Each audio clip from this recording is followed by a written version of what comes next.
I never get near my potential. I just know what my potential is. Excuse me. I'm fed up with this cough now. It's doing my head.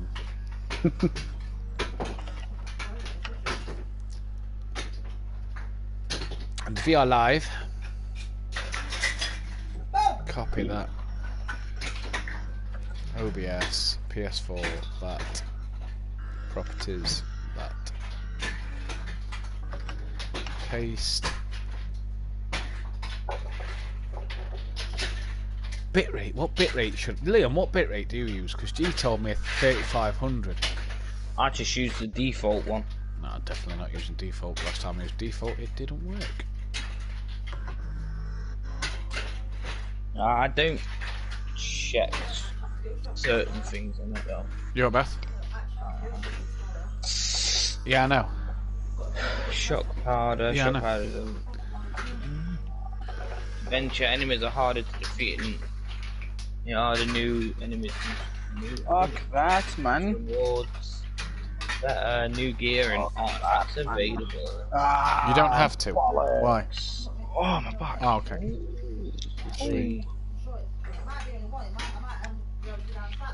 Stuck some beats on.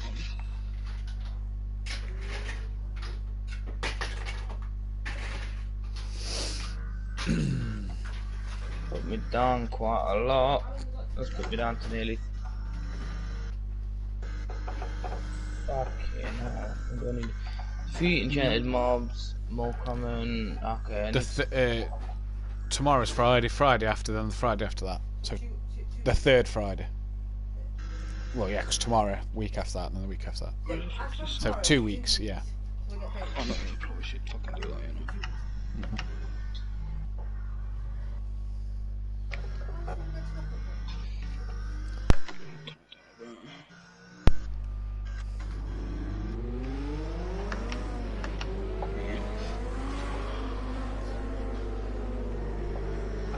Move the disc.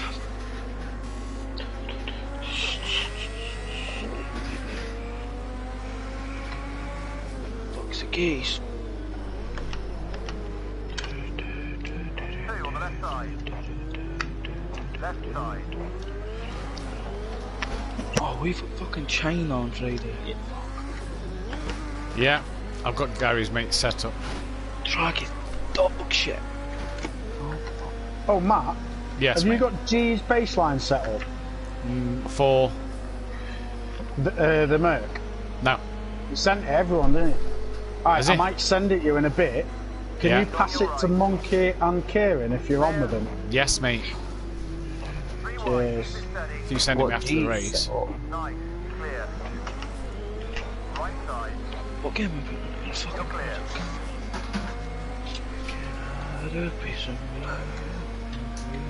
Left side. Nice one, you're clear. on their own fucking account. One on your left. Okay. There's my calendar alarm going off for Simplay Motorsport at 7:30.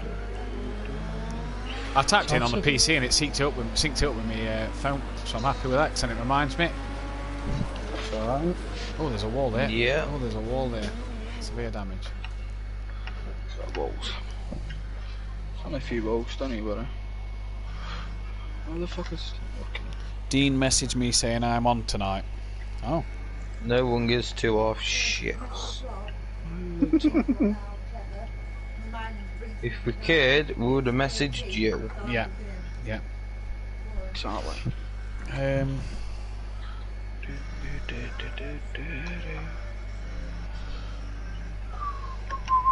Looking out, enemies are hard now. Ah, you swat. Oh. That is snowy as fuck, holy.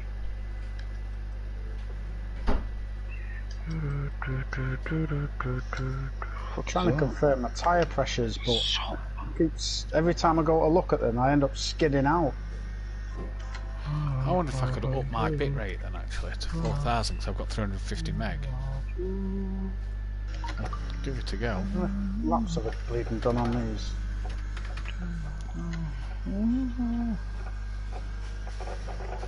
How many laps is it tonight? 17. 17.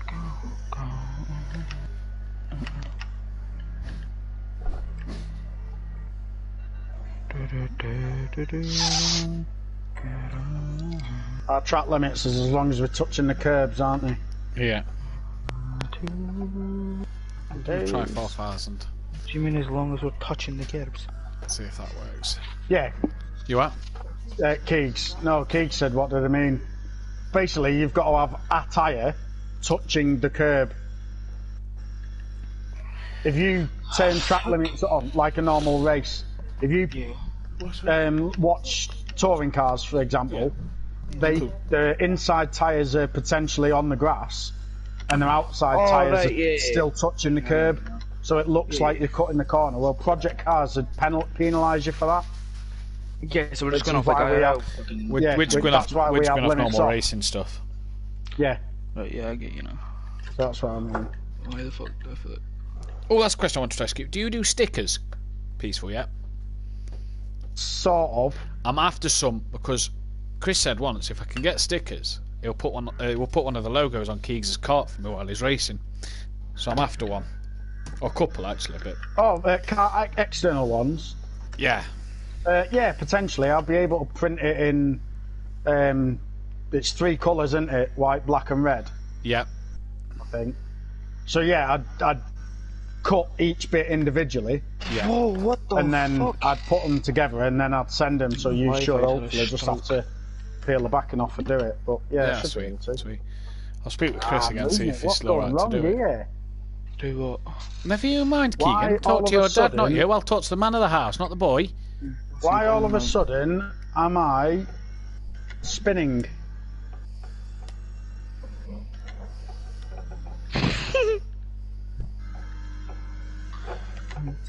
I'll speak to old Lord Nessie. Never you don't mind. Someone else is watching my stream. It's not Meaning me. that Gary may be keeping tabs on it. Yeah, no, not the Sim Play one, just my personal one. I know Gary sometimes keeps tabs on it to see what's being said or anything. Quick test, and then I'm gonna go for a wee. That's what I did.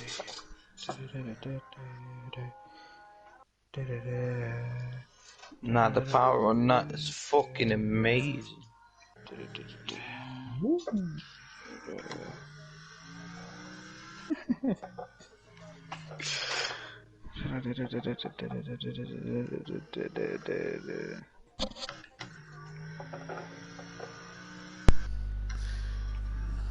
Oh my god. Yeah, I'll do the same as I did last night. I wonder if that's When the why I was countdown's on, I spinning. won't do it. I wonder if it was my fuel 10 was minutes. too low. Possibly.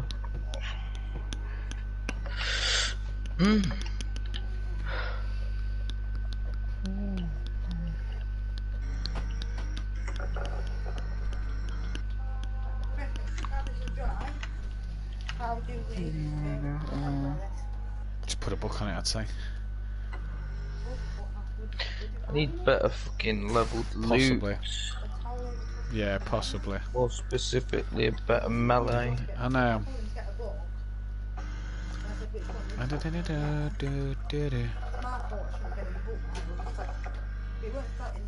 No, I know.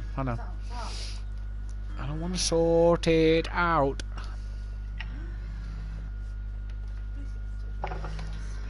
Just do what you said. Yeah. Again.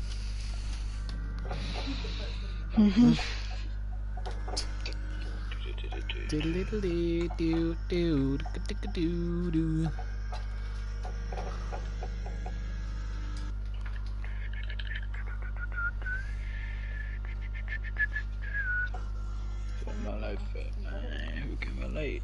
Hey, I've been on a low.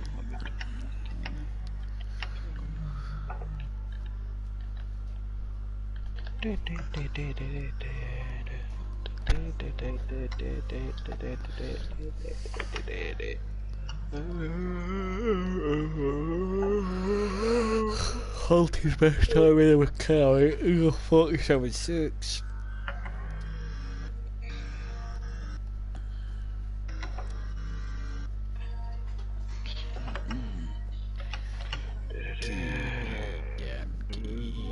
Again.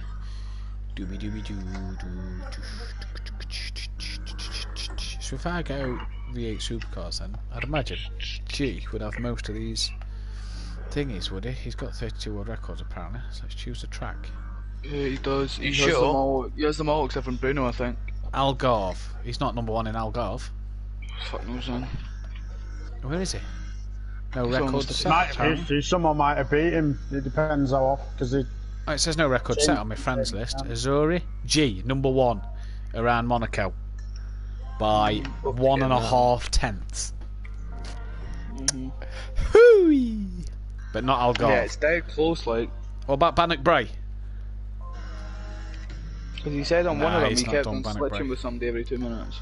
Barcelona, no personal record set on Barcelona yet on mine. Bathurst G Oh, he's done that, yeah. by 400ths It's of a close as second. well, yeah.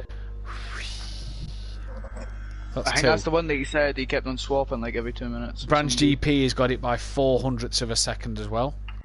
In fact, the top 3 are 600ths of a second separated on the world records. That's Branch GP. What about Brands Indy? G again by just shy of a tenth. Bruno,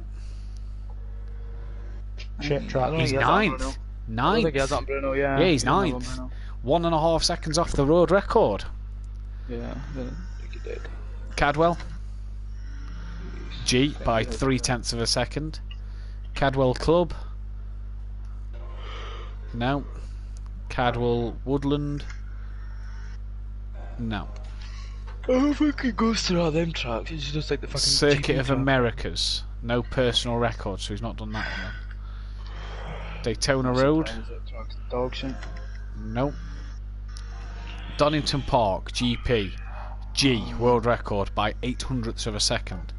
Donington Park National, G, world record by a tenth and a half nearly. Dubai Autodrome, no records. Dubai National, no records. Dubai International, no records. Fuji, no records. Hockenheim Classic, Yeah, he doesn't like Fuji. no records. Hockenheim GP, no records. Imola, no records. Indy Road Course, no records. Knock Hill, no. Laguna Seca, G by near enough 0.2 at Laguna Seca. Whew.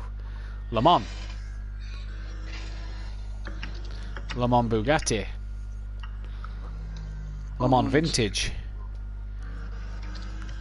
Long Beach, G. So that's what annoys me with this time trial on this game. According to this list, two of my friends have done time trials. G and Phil, as in Sutty's mate Phil. Phil's 867th, G's first. Phil did his in a Clio. G did his in a V8 supercar. Why are they under the same category? Fuck. Yeah, It's annoying, isn't it? Oh, G's got Long Beach by literally 12,000ths of a second. Canal. Oof.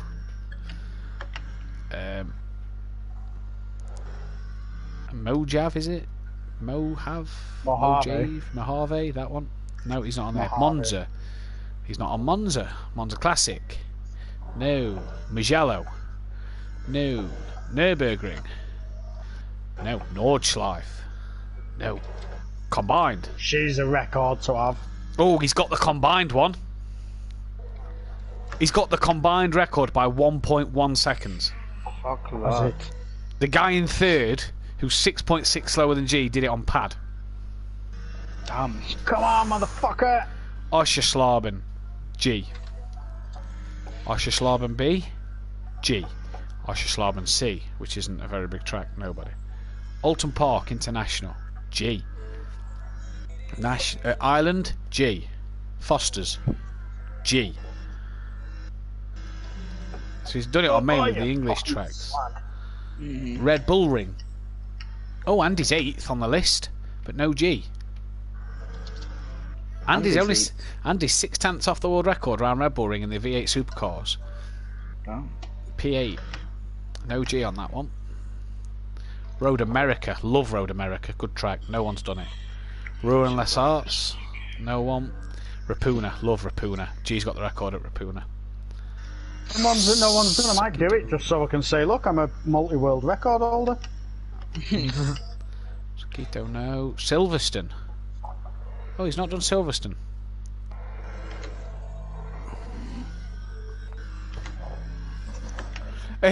Here's 4 records from the THR days. Iceman, Ben, Holty, Starscream, all in the touring cars. What is that? What's that? Silverstone International. Evening.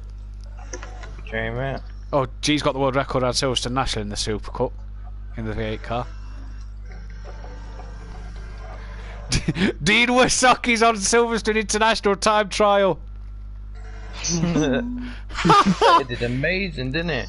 Dean in his Astra did a 1:08. Ben Phelan in his Clio did a 1:04. Dean's 4 seconds faster than Ben in a Clio. Fucking hell. Wait, but what? Dean actually has a. Ben's in a touring. What? Ben was in a Clio, which is the category is TC1, innit? Yeah. And Dean was in his Astra touring car, and on the time trial, Ben is 3.2 seconds slower than Dean. And Dean was in a touring car. They're a different car, though, aren't they? One's a touring car, one's a Clio. You can't get a Clio touring car. Oh, G's got the record. Unorthodox is 7th on the list around Silverstone Classic. Yeah, he was doing a load of things. Yeah, Unorthodox P7. G record, Silverstone Classic. Snet 300. Fucking a shit track, that. Oh, horrible track. Horrible track. Horrible track. I hate it. Jamie, you love it. You know you love it, Jamie. Nah, I hate I that for was last. gutted for you, Jamie, last week. G's got the record around the 200. Sonoma? Track's horrible. No. What about Sonoma National? G's got the record. Oh, that's Sonoma Short? No. Right, return to pit box. Spa? No one's got times around Spa. Spa Historic? No. Sugo? G, Right, record. I'm going to be back in a minute. I'm going for Right, no worries, mate. If you're not there, Matt, then I'll see you in a bit. Yeah, I'll be going in a moment actually, because we'll be getting ready to start. No worries. So let me close that down actually. Let's get ready to go onto OBS. It was fun reminiscing. We have got a stream to watch. How's Jamie feeling for tonight? Or more importantly, how's Jamie's connection feeling about tonight? Good. Good, good, good. Right, we are... Go on the stream. Ultra blue. Join lobby. Everybody should be getting an invite now. I want to jump into the party with Kelly, so I'll speak to you guys later.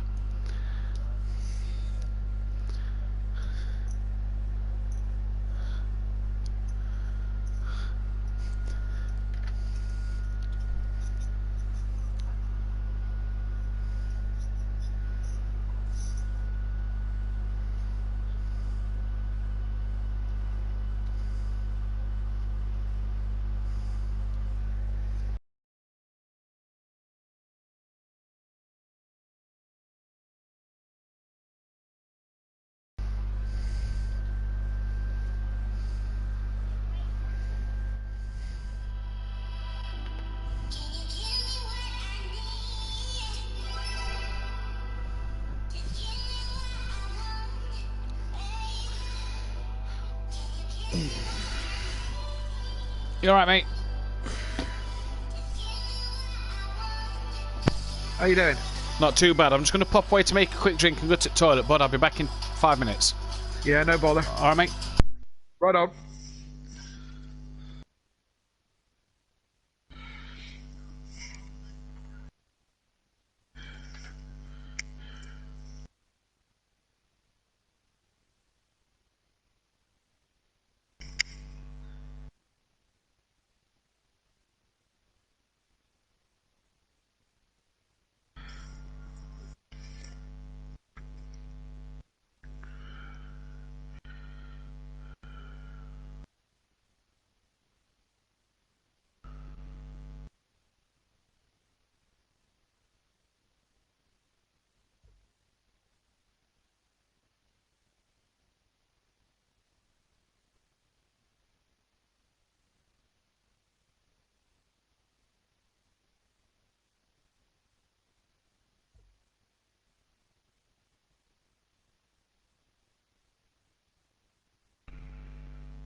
I'm back.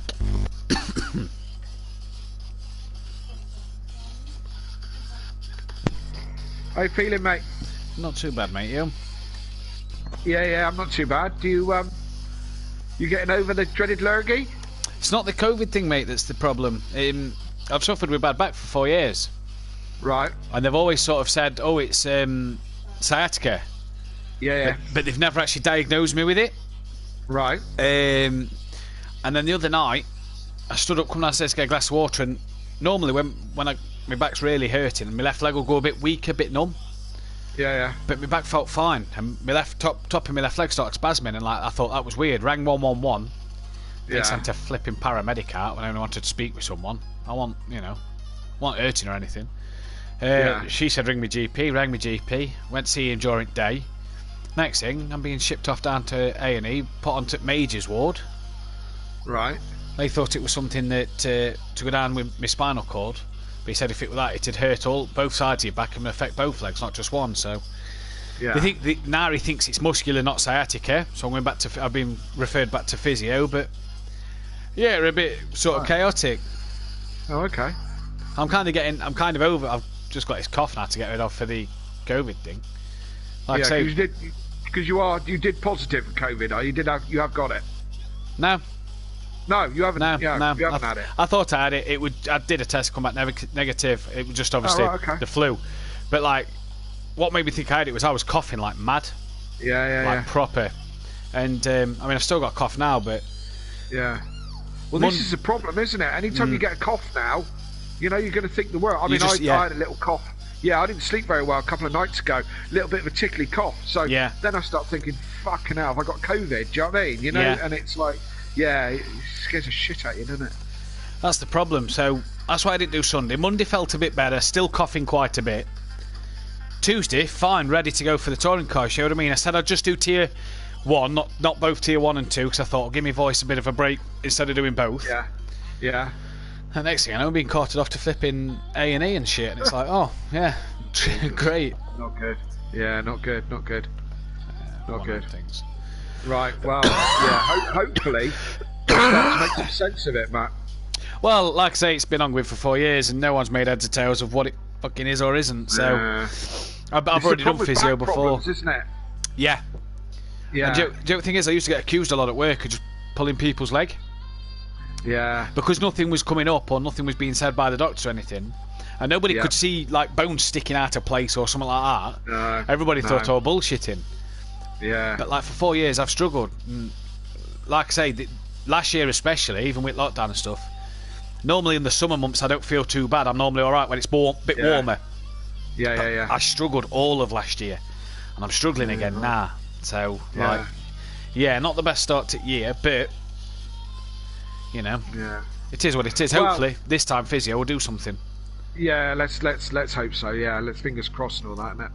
For sure. So yeah, we'll see what happens. Yes, I felt really bad as well because I was listening to you, and I felt really bad. Like the Cleo's, not Cleo's. Cleo's. What was I doing on my own? Cleo's Tuesday. Yeah. And I tuned in. Yeah, I did. That was the first time I've done on my own, which is. Yeah, I know. It's really quite stressful when you've got everything to do, isn't it? Don't. It really is at times. You can sit there and have everything in front of you. You can have everything ready to go, and then all of a sudden, when it starts, it's just madness. And if the race is a good race, it's even worse. Yeah. I mean, I've got as I might have said before, I've got a bit of an entertainer's background, or do some entertainment work normally, and I don't like the dead air. Do you know what I mean? Yeah. I mean, just for a couple of seconds, but anything more than that, do you know what I mean? You know, I feel like you need to keep talking. Yeah. You know? No, yeah. And you're kind of talking for the sake of talking, aren't you? Yeah, it's a lot to take in. And this is where I've enjoyed, like with Andy, with yourself, with Dan, a couple of other lads I've commentated with. You can just chat. We've done it. We've chatted about nonsense to do with touring cars and F1 plenty of times. When there's a bit of dead air, not much happening on the circuit, you've got that time. You can. I've always enjoyed doing that because if there's nothing happening, you can at least entertain the fans with a bit of banter between the commentators, or just other facts and stuff like that. Yeah, I've said it before. I'll watch F1 practice. Yeah. Usually to listen to Crofty and DeResta and all those lot, just because they chat, and they chat interesting stuff, So yeah, So I think that, I mean, you look at it. Most sports have got a commentary team, haven't they? Do you know what I mean? More than one person, because you need someone to bounce off, and as you say, to fill up when things are quiet, to fill up, what's not happening, as it were. Do you know what I mean? Yeah, exactly. Yeah. So it definitely works better with a couple of people for sure. 8, 9, 10, 11, 12, 13.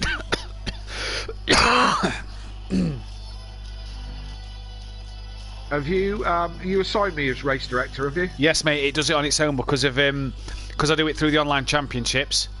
Right. Because the feature of the online championship is when you input the team names, they can't pit on the same lap. Right. So it's not a rule. It's not a rule I have to enforce or make sure they're following. The game will do that for me. If one driver's not out the pits, the other guy will end up doing a drive-through penalty if the other one's not out the pit box. So that's what I like about the online championship feature. But yeah, it inputs everything.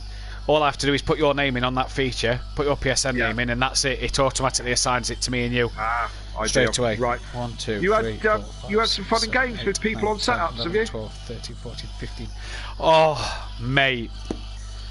I didn't read right into it, but I kind of popped up on my Facebook, and I kind of like, yeah, what's going on here?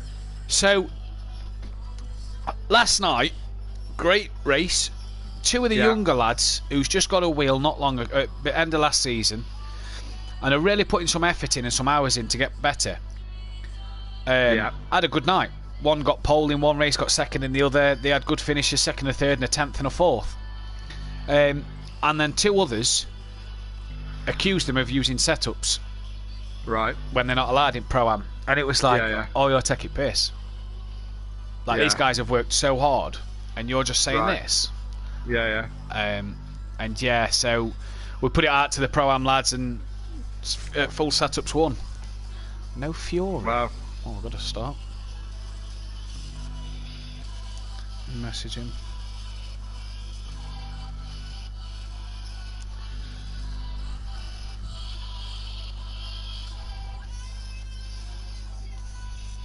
Where is it? There. So yeah, massive. I got sent a lovely picture, by the way, yesterday from Dan. Of what? You and Plato stood there at Thruxton, I imagine it was. Oh, right. And then I got one sent to me from Dan with a Jordan hat on of him and Turkington. I went, oh man, I just found this, thought you'd enjoy it. And I'm like, oh, God's sake. Yeah, I heard the... I saw the Matt Neal comments as well. I know you... what night was it? Touring car, wasn't it? Touring car night. Yeah. You'd said about my Matt Neal moves and all the rest of it. I think you was fighting with Gary. Yeah, I was. Yeah, I was holding Gary off for as long as I could, and great Matt Neal moves. Yeah, I did laugh. Yeah, as I was trying to hold on to the bloody car through that sodded track. Oh, that was awful. That was Sunday. It was my best result actually, but good. But there you go. Right, Fury's on his way. There is 15 tonight. Sutty's at work all night, so he's not on for this one. We're a rolling start on this one as well, aren't we? Rolling start, yeah. Right, so we're going to go live now.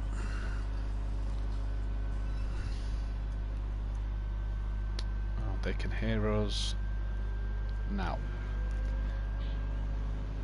Good evening, everybody, and welcome to Simplay Motorsport for the 5th and 6th round here at the Daytona International Road Course night race. First night race of the season for the pro lads, so let's see what these boys have in store for us. 13 runners. We have lost AH. Hopefully he can get back connected, and Fury is on his way, so 2 guys short. We are missing Sutty Apex tonight, but a fun grid. I'm Matthew Duffin, your commentator, and taking you through tonight's action with me is Kelly Davis. Once again, Kelly, great to have you here. Thank you, Matt. Yeah, it's great to be back here on a Thursday night on Simplay, and looking forward to this.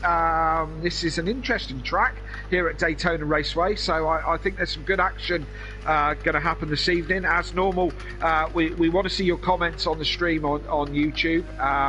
Love to hear your feedback this evening. We'll try and keep you entertained and not talk too much touring car and F1 rubbish. we'll do our best. Do you have any fun facts of the tracks ready for the night tonight, Kelly? Oh, of course I have. And everyone seems to... people are seeming to get the habit now that I'm some sort of fact machine for tracks, but it's not the case. It just is purely Wikipedia. Okay, so pretty much all my facts come from Wikipedia. So we've lost. of course, we've lost another driver. I've just noticed we're down to 12 runners, not the 14 we had. So just let me work out who's missing. Well, that looks like somebody's coming back in. A bit of lag there. So yep, someone's back in. Keegs is back in. I think Keegs was the guy who was missing. Oh no, AH is back in. Sorry, so AH is back. We are still Fury down. I'm just trying to figure out who the other driver is. AH, Emo Guy, Phil, Deeks, Little Each Garage, Andy Keegs. Dan. No, Unorthodox. So Unorthodox and Fury, the two Ferrari guys actually. He was there. So the two Ferrari guys were waiting for. I'm wondering if he's not got his wheel set up. I know sometimes if you load the game with the pad, it doesn't load it on the wheel. So he may have to just reload the game. So hopefully we can get Unorthodox and Fury back in the session later on in this one, as we're currently on board Deeks going to start a lap, I do believe. Yeah, here he comes. Obviously the guys who tuned in last night, what a night it was for Monkey Boy. 2 race wins out of 2 for him last night, and he took his double points, so a good night of points for him.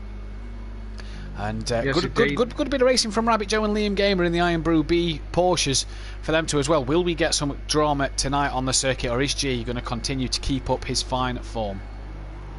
I think there's going to be some drama on circuit tonight. I think this is high speed, this circuit. I feel it's going to, and slipstream is important here on the ovals. There's a long section where you're absolutely flat scat. I've played this track before a couple of times. I quite like it, but I did just before we started. I did have a whiz round in my touring car, I was flat scat out on the back straight. Topped out at 150 miles an hour, and it needed a longer gear. So these cars are going to be a bit more powerful than my touring cars. But they are going to be very, very fast out on the back straight this evening. Couple of facts about this. As I said, we're on the road course here at Daytona. Daytona is full of history. So much history. The original track was built in 1959 and originally cost $3 million to build.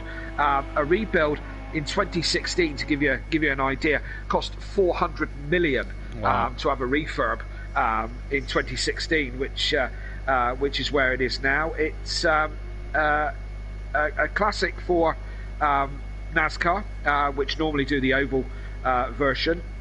The lap record around this road course is a 1:33.6, which was Oliver Jarvis in a Mazda RT24P, which is an LMP type car.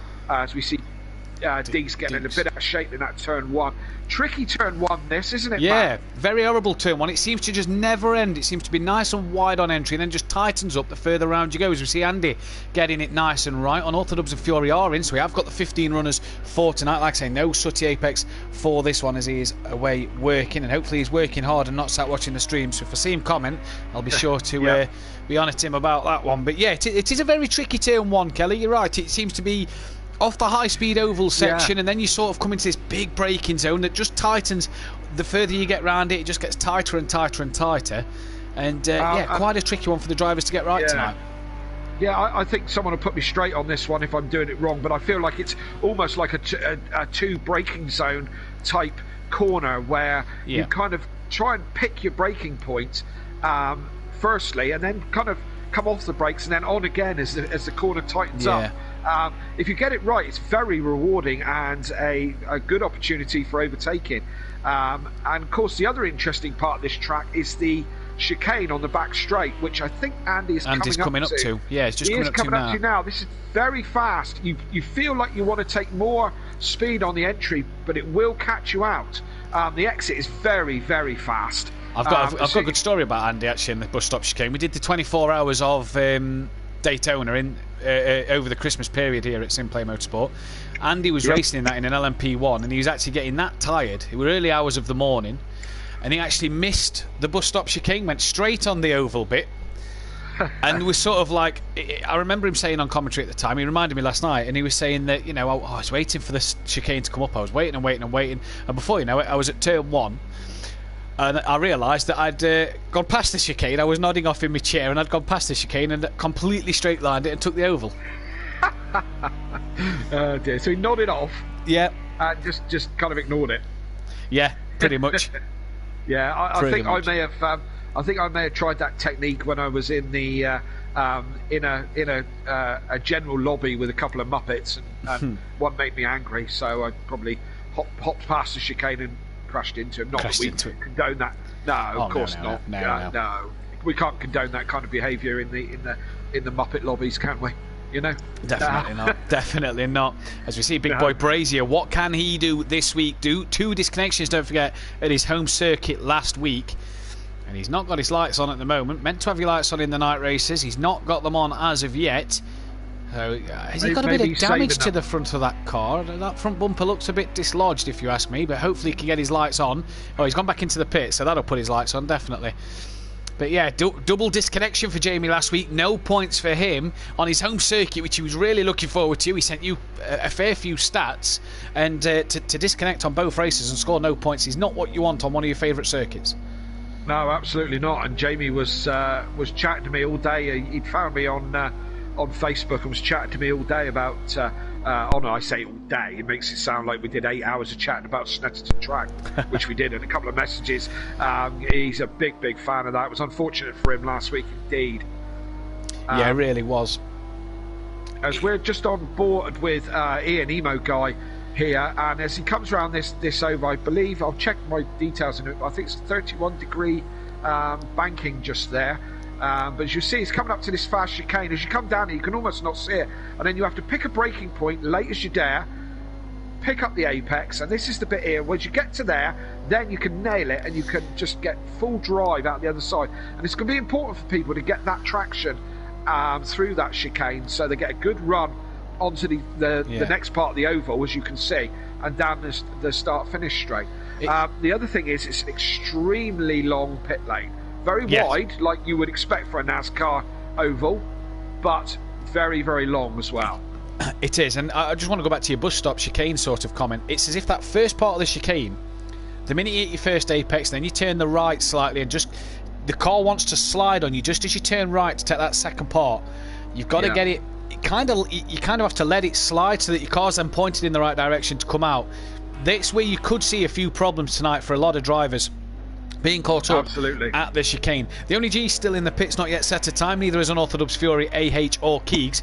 So far it's Gary 131, the defending pro champion, who is on pole. I'm just going to take you through the Drivers' Championship at the moment. Obviously, Drivers' Championship after round 2 is now based off the drop score. So a drop score for your lowest score of the season is dropped. So obviously if some people's points seem the same as last week, that's due to the drop score factor coming into this one. But the only G leads the way on 52 points, 12 points clear of Jamie Brazier on 40. So even though he scored nothing last week, he's dropped nothing effectively, so he's done quite well there. Gary 131 is then third on 31, with Andy in fourth on 28, tied with AH on 28, who had a great weekend last weekend with his teammate, who is in P6 on 26 points. Great, a lot of points for them shake and bake Porsches round Snetterton. Little Each and just behind him on 24 points. Unorthodox then sits in P8 on 19, with Phil on 18. Peaceful Explosion has 17 points. Keegs has 15, tied with Emo Guy. Such Apex 14 points, tied with Deeks. Fury's on 8 and Welshie on 6 points. The constructors table looks like this. Forever Forward Racing, the two Mercedes of G and Peaceful, lead the way, 14 points clear of Leach Motorsport, Gary and Little Each, who are tied second place with Iron Brew Racing of Keegs and Big Boy Brazier. Shake and Bake Motorsport of AH and D-Biggs, they sit P4 on 54 points, with the Class of 97, Andy and Emo Guy in P5. Run Flat Racing of Phil and Sutty are just behind them on 32 points, with FU Racing, Fury and Unorthodox in their Ferrari on 27 points, and DW Racing of Deeks and Welshie in their Lamborghini, now not the Acura, on 20 points. As we're on board the Pro Champion coming up to the chicane. Yes, indeed. I was just looking through and try and pick someone to have a lap round. So I hope Gary's going to do another lap after this one, because I try and run you through the track. As I said, I quite like this. You a fan of this one, Matt? I like Daytona. Yeah, I like the Daytona track. It's obviously it doesn't suit the core I enjoy, because obviously I enjoy the Acura quite a lot. So it doesn't suit the Acura for its less of top end speed, but it is a circuit that's. It's got a bit of everything that I enjoy. It's flowing, it's fast, it's quick. The corners are tricky.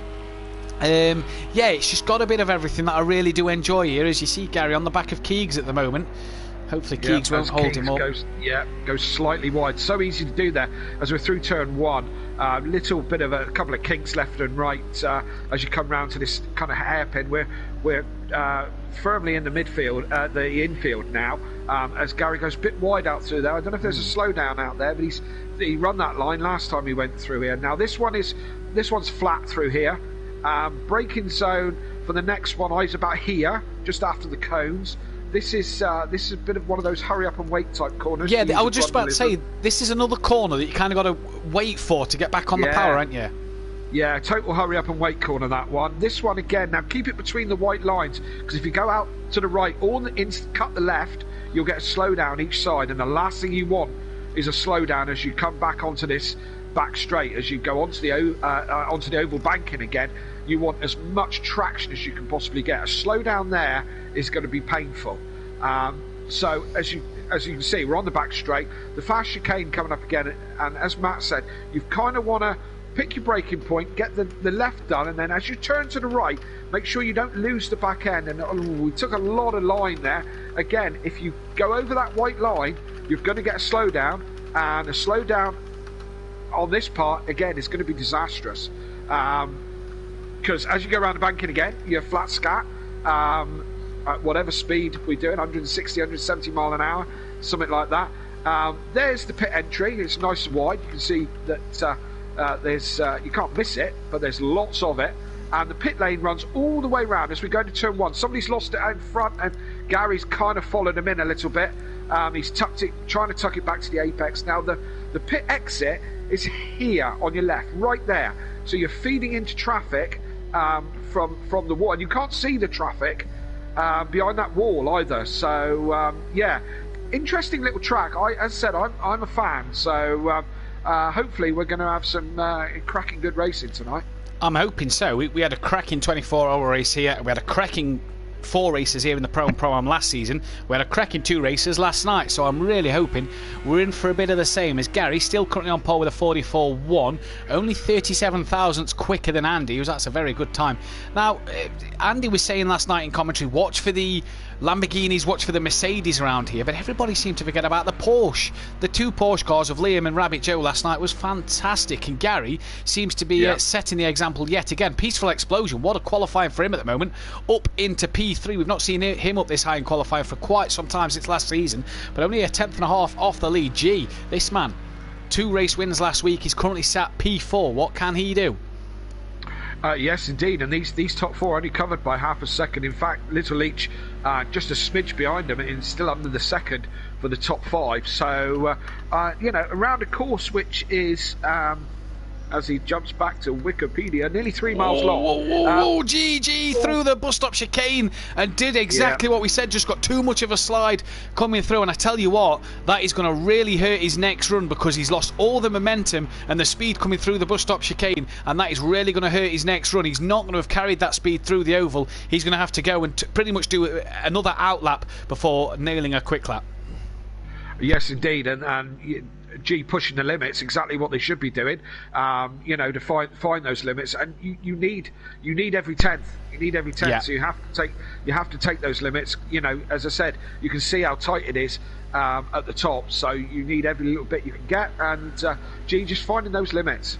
One car that seems to be struggling at the moment, just looking at the time screens, on Orthodubs and Fury, 13th and 14th, 3.9 and 4.1 seconds off the pace. That Ferrari does not seem to...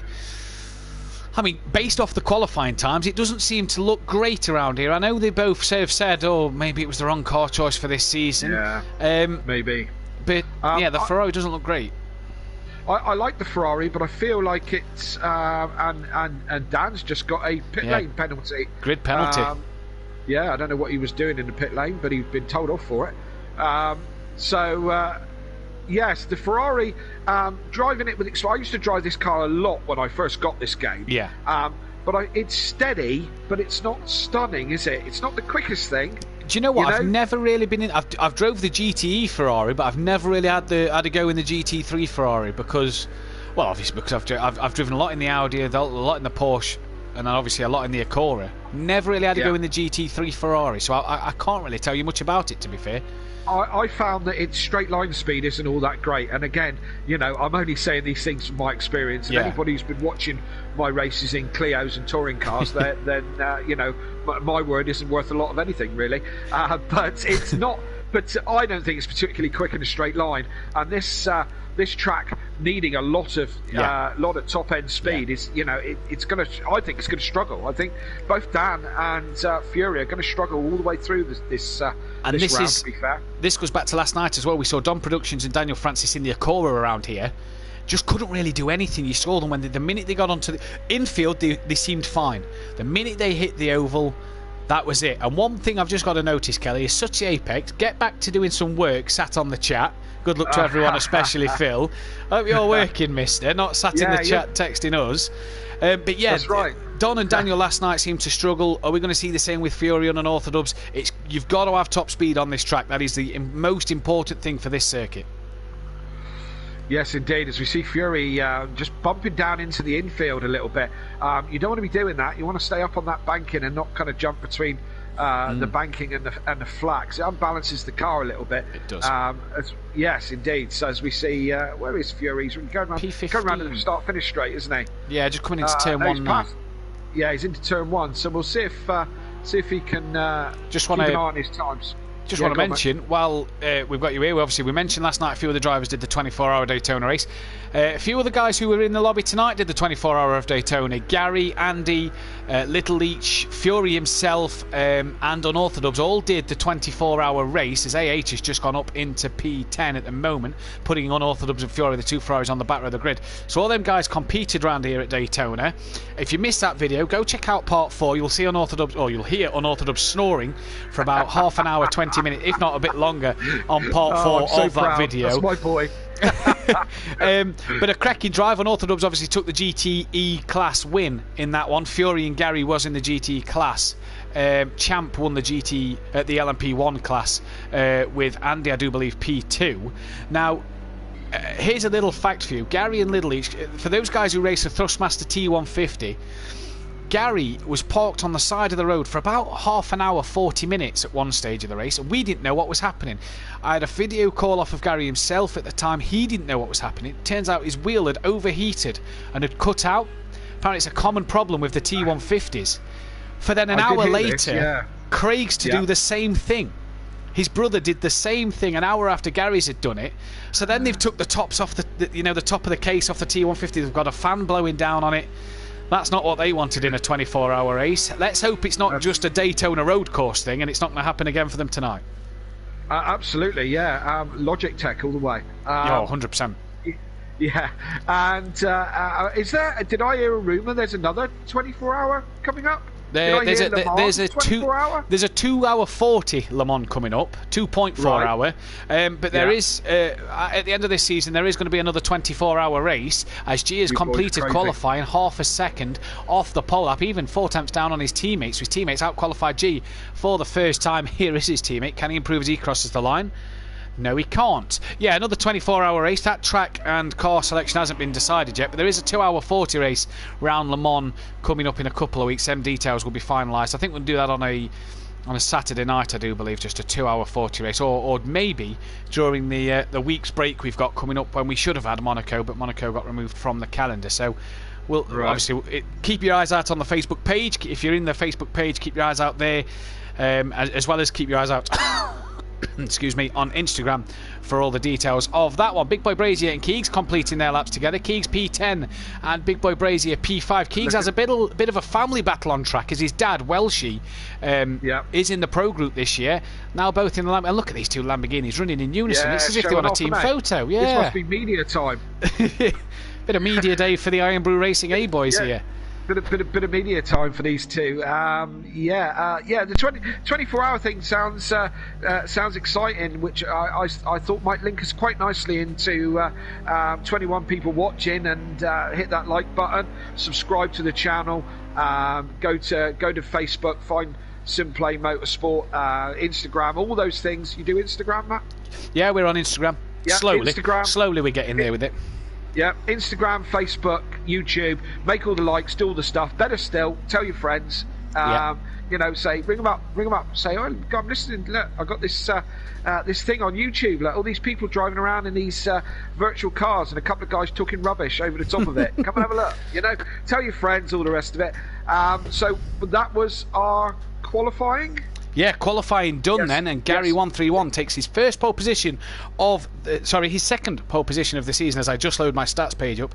So Gary, second pole of the year. Can he convert it into a win? But he's going to have a tough time with Andy starting alongside him. Peaceful Explosion, his best qualifying up in P3 ahead of his teammate, the only G, with Big Boy Brazier back in 5th, Little Each in 6th place, D-Big 7th. Phil down in P8 with Emo Guy 9th, Keegs in 10th. P11, couldn't get the lap together probably for him. Welshie down in 12th with Deeks 13th. Fury P14 out-qualifies Unorthodox, who has a grid place penalty anyway, but will start P15 and last. The two Ferraris a bit off the pace. They've got work to do in the race while we just wait for the drivers to ready up. Who's your money on in this one? We say it every time, don't we? The only G, Gary's looking comfortable, isn't he? Yeah. I think he could, if he gets a good start, he could get away with this one. Jamie Brazier, Little Leach is in there as well. Peaceful Explosion, he's qualifying well. Hopefully the track suits him. Any of these guys, I'm going to go for Gary tonight. Yeah, I think I might for race one, but don't forget Andy as well, who starts alongside him. Andy, this is a stat for you as well, has started on the front row of the grid in the last 3 races, 2 pole positions and a second place for himself now. So he's looking good guns in qualifying at the moment. He looks like he's doing the business out there on the track when he needs to do so. We are just waiting for the drivers to ready up. Once they have all readied up, you'll see the drivers pull away, but they won't have control of their cars until the lights are out, but they'll all be ready to go. Yeah, as we said, this will be a rolling start here at Daytona. I believe that's the only thing we can do here, isn't it? This track can't do a standing start. Rolling start. Yeah. So those of you watching and pay attention and are keen, all the rest of it, go, why are they doing a rolling start? The game dictates that we must, so that's what we must. So it'll be a rolling start. So these guys will, I presume, head off on a formation lap shortly. No, what they'll do is just slowly sprint to the grid, and then the lights will go out and they'll have control of the car. They're on, where are they? They're just coming off the last actual banking, which would be turn 4 on the oval, heading down to what would be the pit lane. And then when they're all ready up, it'll start to roll them forward, and then you'll hear the lights and they'll go out just before the line, and then they'll be away racing. Excellent indeed. So we're just getting ourselves sorted and all syncing up and all the rest of it before we get into. Here we go. Here we go. So you see everybody just rolling along. You'll hear the noise of the lights in a moment. There we go. Yep. And for the first time tonight, we are green here at Simplay Motorsport for the Pro Round 5 of the season. Everybody looks like they're getting a good start. Watching to turn 1, it can be a bit chaotic. Andy and Gary then side by side down into turn 1, and Andy's going to have to take that wide line G as well, having to take a wider line to let his teammate come up the inside through turn 1. G just tucks in the back. In fact, Jamie Brazier looks like he's hassling the back of G, and Gary's got a good start as he's just gapped Andy a little bit, and that was peaceful there. Did he just tap the back of Andy, I wonder? G trying to look underneath. In fact, G's had a moment. G's been tagged by somebody there. I think Brazier tagged him, and G's got to spin the car around as quick as possible to get back on the track. And G, mistakes early doors. We didn't quite see what happened. I think he got tapped round though, Kelly. Yeah, it was hard to see. We couldn't really see there. The camera angle wasn't great as we were in close there, but mostly a good start. I thought turn 1, somebody else goes off to the side. Yeah, that's there. Welshie. That's Welshie, is it? I thought turn 1 was very measured and controlled by everybody there. I was expecting chaos into turn 1, but we didn't have it. It was just a little bit further after that. But look at Dan. What a start that was for Dan. Look, yeah, from back the back to the of grid. The grid up to 9th. I'm going to get off him before I ruin his race. Well, I was just about to say, you can see there the difference in the closing speed between the Lamborghini and the slipstream of Dan, and Dan not having a slipstream up front. But this is Big Boy Brazier. There's Little Leach having a look up the inside of Emo Guy into the bus stop chicane. Oh, and just puts the Emo Guy on the grass a little bit. They're still side by side as they come through. Keegs then just behind this battle. And has Little Leach got that job done? Yes, he has. In fact, Emo Guy flashing the lights and has dropped behind Keegs, I do believe now. So clearly not happy with that one. But they'll continue. Oh, there's a Porsche just behind in the wall. Who's that? That's AH who's clipping the wall behind. Emo Guy staying high. Little Leach. Oh, look at this. What's happening with Little Leach? All the Lamborghinis are sort of swamping the Porsche man, and Leach Motorsport is being swallowed up. And Keegs has tapped the side of Little Leach, who's in the side of Emo Guy. Oh, and they're 3 into 1. And it does not work even on the oval. And I tell you what, Keegs was squeezing Little Leach high, and Little Leach had nowhere to go. Emo Guy straight on at turn 1. And I don't think much can be said there, apart from Keegs was just trying to squeeze Little Leach into Emo Guy there.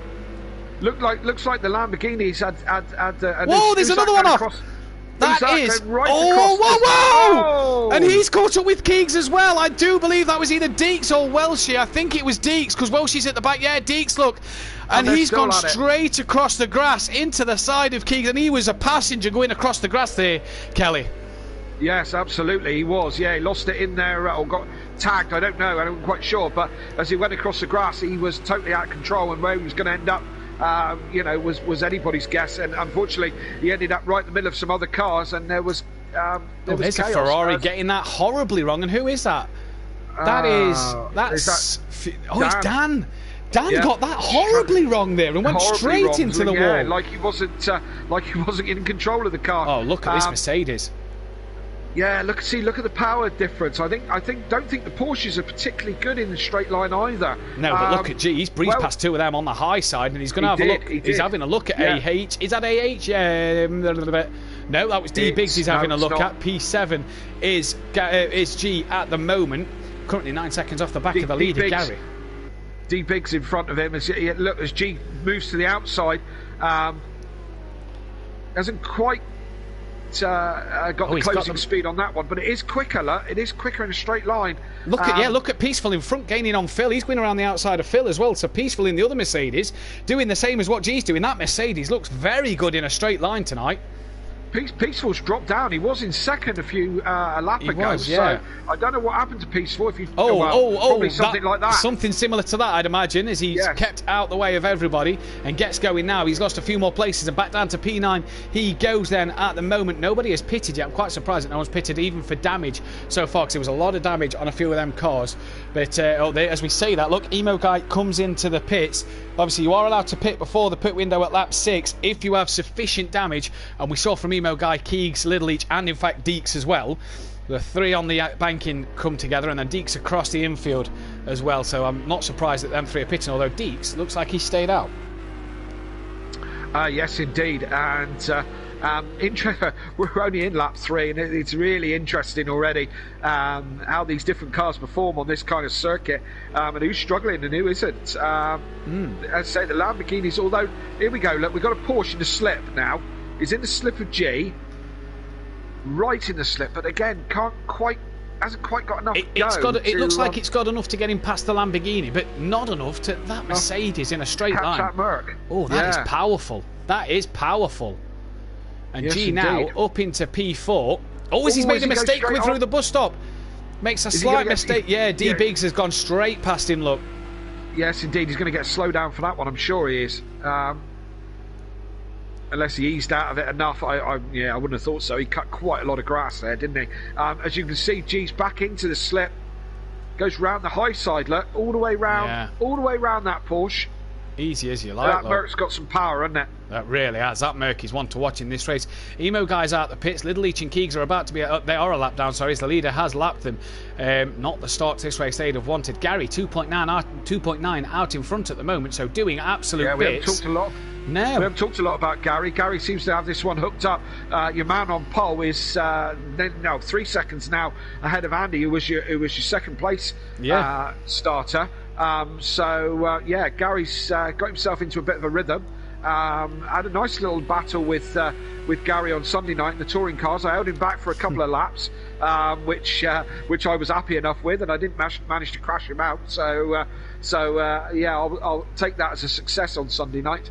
But he seems to be in a groove now and just pulling away from Andy at the moment. So we'll see how this progresses. We are a mandatory pit stop, aren't we? Tonight. Yeah, lap 6. Lap 6. Deeks is in the pits now. He was the other one with damage. Did an extra lap. I wondered why he did at least either no rear wing. That would be at least quite a bit on the rear. So that rear can't have been nice to drive. Don't know why he did an extra lap. I expected him in when Emo Guy, Little Leach and Keegs pitted. But he's coming now nonetheless. So he's in to do his stop. Obviously, it's mandatory pit stop lap 6 unless you have sufficient damage that you're struggling to drive with. And looking at Deeks' last lap at 2:28, he's definitely struggling to drive that car. So, just to clear this up then, if those guys who've done pit stops for damage, does that then count as their mandatory pit stop? Yeah. It does, so they don't have to do another one? No, because they're damaged sufficiently where it's affecting their driving, they're fine to go, because their pit stop's going to be longer than a regular pit stop anyway to repair that damage. So that's kind of their penalty. They can pit early, but they've got to have sufficient damage, which is going to take a while in the pit lane, and not just a quick splash and dash, if you like, or maybe a quick change of tyres, something like that, as we see Phil on the back of D Biggs for P5 and 6 here as Deeks exits the pit lane. That shows you how long he's been in the pits, because he's now behind Emo Guy and was quite a way in front of Emo Guy. He's now down well behind Emo Guy at the moment. Keegs has passed Little Leach somewhere on track as well, and in fact Deeks, look, having to keep well out of the way straight away the minute he comes out the pit lane, as the leaders are coming through the field then. Fury up in P8 at the moment, not looking, we said the Ferrari might struggle, but P8 for Fury from 14th on the grid, it's not a bad start for him, 5 laps in. Yeah, absolutely. And is that a case of him just keeping his nose clean? I mean, the car looks in good shape, doesn't look like it's had a hard time. Yeah, so is that a case of... Is that a case of Fury's just kept his nose clean for this one? I haven't seen any comments from the Fury Massive. The Fury Massive on the comments tonight. I've seen Fury's granddad. Fury's granddad said evening all, go FU racing earlier on. Yeah. Oh, okay. Big pardon. Sorry, granddad. Hopefully Fury's granddad's still with us. Let us know if you're still there, Fury's granddad. As Little Leach is in the pits for a second time in as many laps here, so it's gone from bad to worse for Craig. You've got to get to lap 13 to have done 3/4 distance to be able to classify yourself as points, and out the pits comes Craig now, but he is a long way down. And as you see, you can't just enter the track there again. There's some cones stopping you. You have to do this little tricky little pit lane thing. And as you see, the car is, there's a big wall there, so you can't see what's coming up to your right hand side, and they can't see you. So it's a little bit of a tricky pit out. Little Leach, very deep. Those tyres are cold now, Little Leach. You want to be careful of that. At the complete other end of the grid, your teammate, your teammate and brother, is still 3 seconds, holding the gap 3 seconds ahead. I don't think he is. Andy's just spun. I heard a car really over-revving it, and look at that time between Gary and Andy. It's now up to 4 seconds. I think Andy must have made a mistake on the exit of that corner, Kelly, as you were saying. I think he might have had half a... I mean, he's still pointing in the right direction and whatever, and lost about 8 tenths to Gary. So maybe just had a little bit of a thing. But here, look out, who's on the charge? Look, it's the one and only G, isn't it? And he's right up the chuff of Big Boy Brazier as they're on the infield circuit. So we'll see how this one pans out. Fury's granddad's just put in the comments, don't worry, we're here. His mum is watching from work with a laughing face. So good to see you both here. Glad to have you here as well. Race, do they? No, they don't. They're brilliant fans. They love their racing. They love watching Fury take part as well, and they're always vocal in the comment section, and it's always good to have them here. And look at that speed of the Mercedes close in. Bit of slipstream there. I mean, the setup's got to be right on the car, but that Mercedes has just launched past Jamie Brazier like he's going backwards. Yeah, and Jamie has to tuck back in. No, and the thing is, on the oval section, there's no defence. You can't defend that. That is just that Mercedes. And let's see if Jamie can keep with him in the slipstream. He's gone. He's gone. Yeah, look, he's pulling away from him. He's just gone. That even in the slipstream, the setup of G's car must be absolutely brilliant, because he's pulled from Jamie. 11 seconds back to Gary with on lap 7, sorry, of 17, so 11 to go. With a pit stop, it's going to be tough for him to gain on Gary. I mean, Gary's not going to make it easy for him, no doubt, but can G, who's got that gap to 9 seconds, obviously, just as he comes into turn 1, that'll obviously increase a little bit more He's always a bit deep there and has to cut back in. Yeah, it went deep enough, didn't he? Yeah. I was just interested to stay on board, just to see if the Lamborghini drags the Merc back in again on the infield. And under braking there, look, Jamie does pull him in a little bit. You will get the yo-yo effect. Yeah. You will get the yo-yo effect where it seems like you've really gained, and then obviously the guy in front is always on the accelerator quicker than you are. So then pulls away again. Oh, gee! Bit of a snap. G. Yes, indeed. G seems to have lost it there. Yeah, he's letting Jamie. It looks like he was letting Jamie out of position, but Jamie can't get past because of the Mercedes pulley speed. Fiori's mum, she's here with a thumbs up. Nice to have you both here live with us tonight. Yeah, G just had a bit of a snap coming through the quick left-hander there. Yes, indeed. At the moment, this is the closest battle on track. So G had a bit of a moment which brought Jamie back in a little bit, but I don't think he's going to be there for very long. G gets back into his stride with that Merc, and he's away. Yeah, indeed he is. Look at him, he's gone already. His teammate's in the pits at the moment. P11 is his teammate now. Should come out ahead of Emo Guy, I'd imagine, who's pitted early doors in his Lamborghini. I tell you what, if Peaceful King out Mercedes hooked up like G can, he could be in for a few places tonight as well. Andy announced on the stream last night that he's taking double points, and so far so good. Second place at the moment looks to be the right way to go. Although, as I've said he's come in the pits. That's why his time was going up a bit there. He's came in the pits. I thought he'd had a moment as I was saying that, because I just saw the gap increase. But no, he's into the pit lane then. So G had a little snap then coming through the left-hander, and I was saying just as he went into turn one last lap, can he catch Gary with the time left in this race?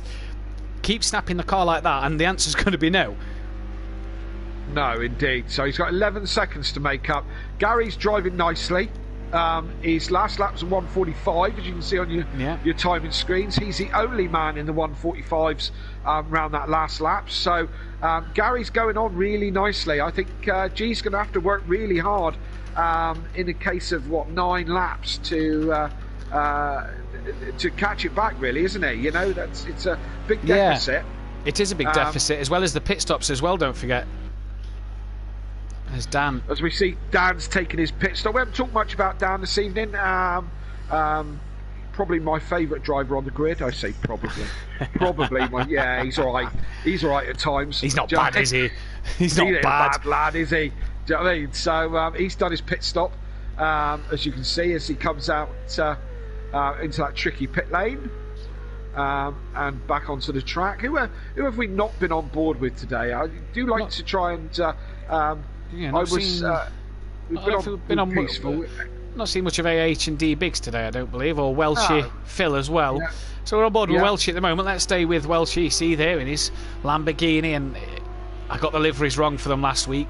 On the left-hand side of Chris's car, the side that you can see on screen will be yellow, and on Deeks it'll be red. I think you've just caught a button there that's taken the timing screens off my screen at the moment. Oh, okay. I think that might be triangle. All right, you talk, I'll work on it. So as we can see then, Welshie coming into the bus stop chicane, his teammate Deeks, a lap down lets him through, and I do believe that this week Deeks has dropped, Welshie's gone back onto the pad as he's having problems with his wheel at the moment, not sort of working for him, so he's back on the pad. I'm surprised he's in race one, as normally when he's on the pad he tends to drop it a few times. There we go, we have the timing screens. That's the one, isn't it? Yeah, that's the one. We've got the timing screens back on the screen there. So Welshie put a lap on his teammate Deeks, and the only G at the moment, 12 seconds off of the back of Gary, so he's lost a bit more time to Gary, and Jamie's still only 2 seconds behind G. Where did Andy come out? Andy came out P7, so just ahead of Welshie on circuit. I say just ahead, 9 seconds up the road, so not a bad pit stop for Andy down in P7 at the moment. D Biggs doing another good job up in P4 so far, with Phil just behind him in 5th. As AH, D Biggs' teammate, comes into the pitch. Yeah, D Biggs and Phil doing a cracking job. Phil 4 seconds off the back of him. D Biggs had a great race last weekend. Last Thursday. Jamie's got in front of G again. Oh, has G had another problem? Yeah, I don't know. I was about to flick over. They were close again. I was about to flick over, and then I saw Jamie get in front.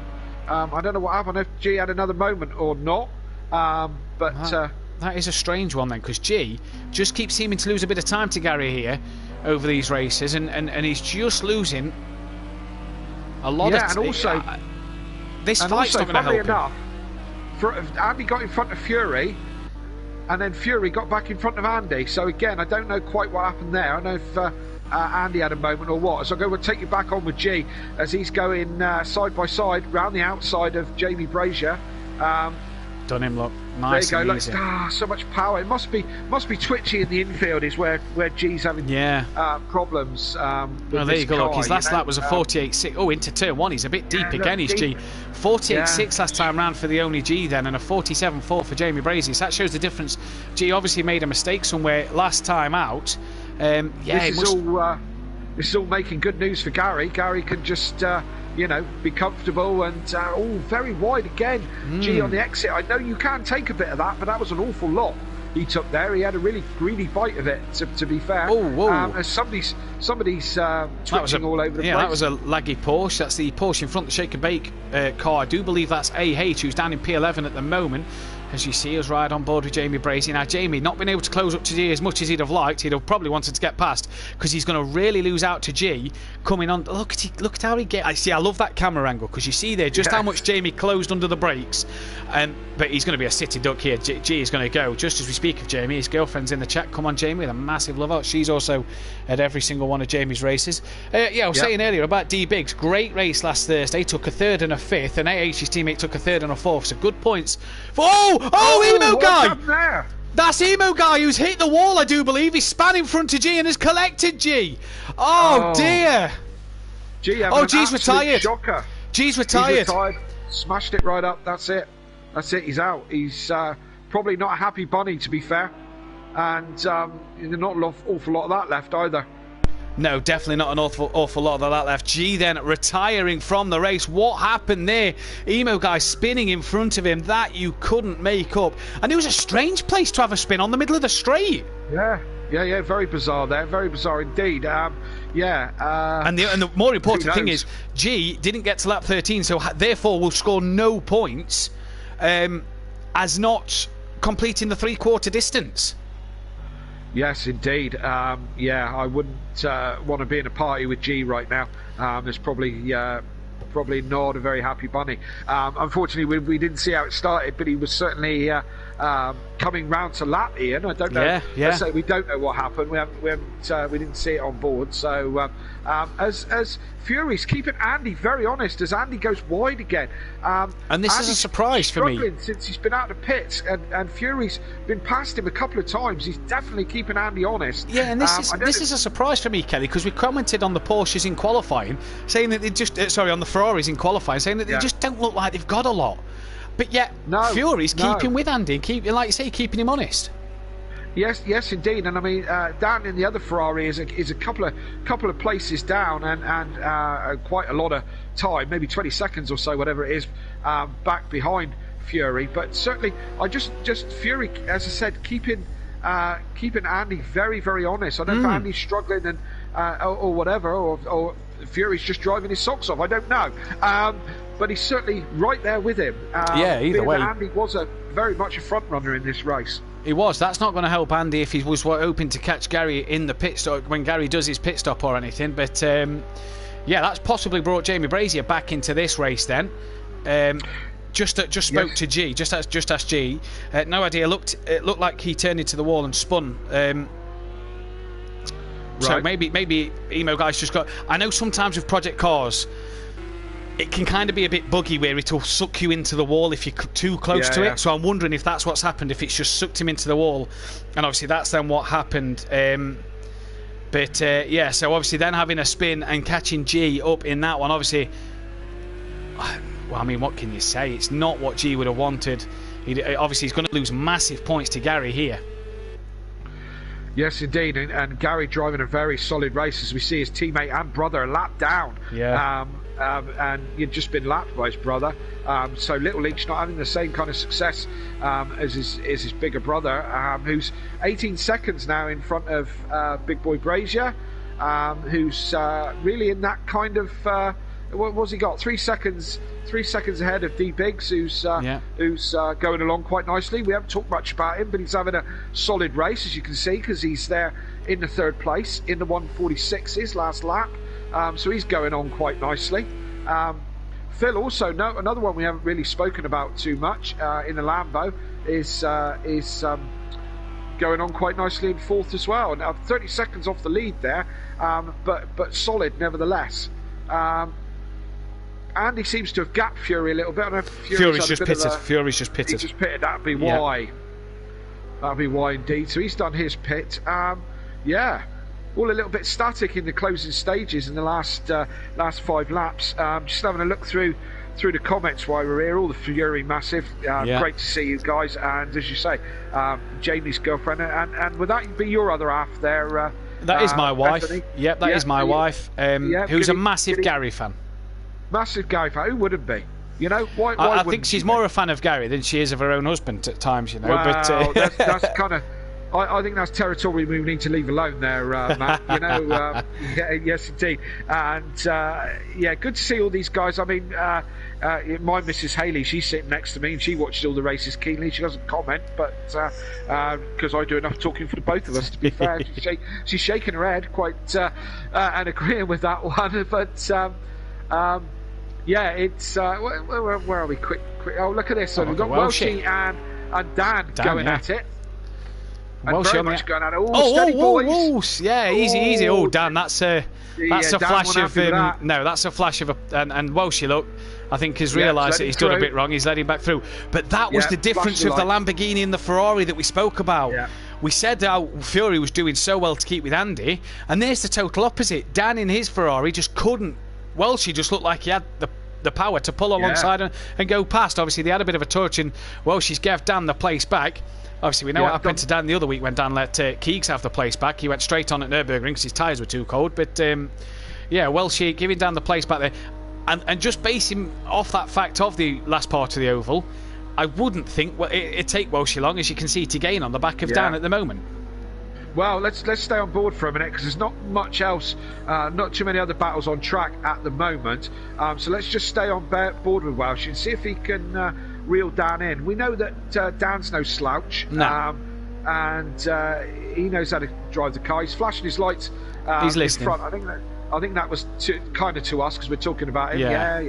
All right, Dan. While you are there, Dan, Tier 2 runner-up. Just thought I'd put it in there. LMP2 champion. LMP who? Champion. He's our Dan.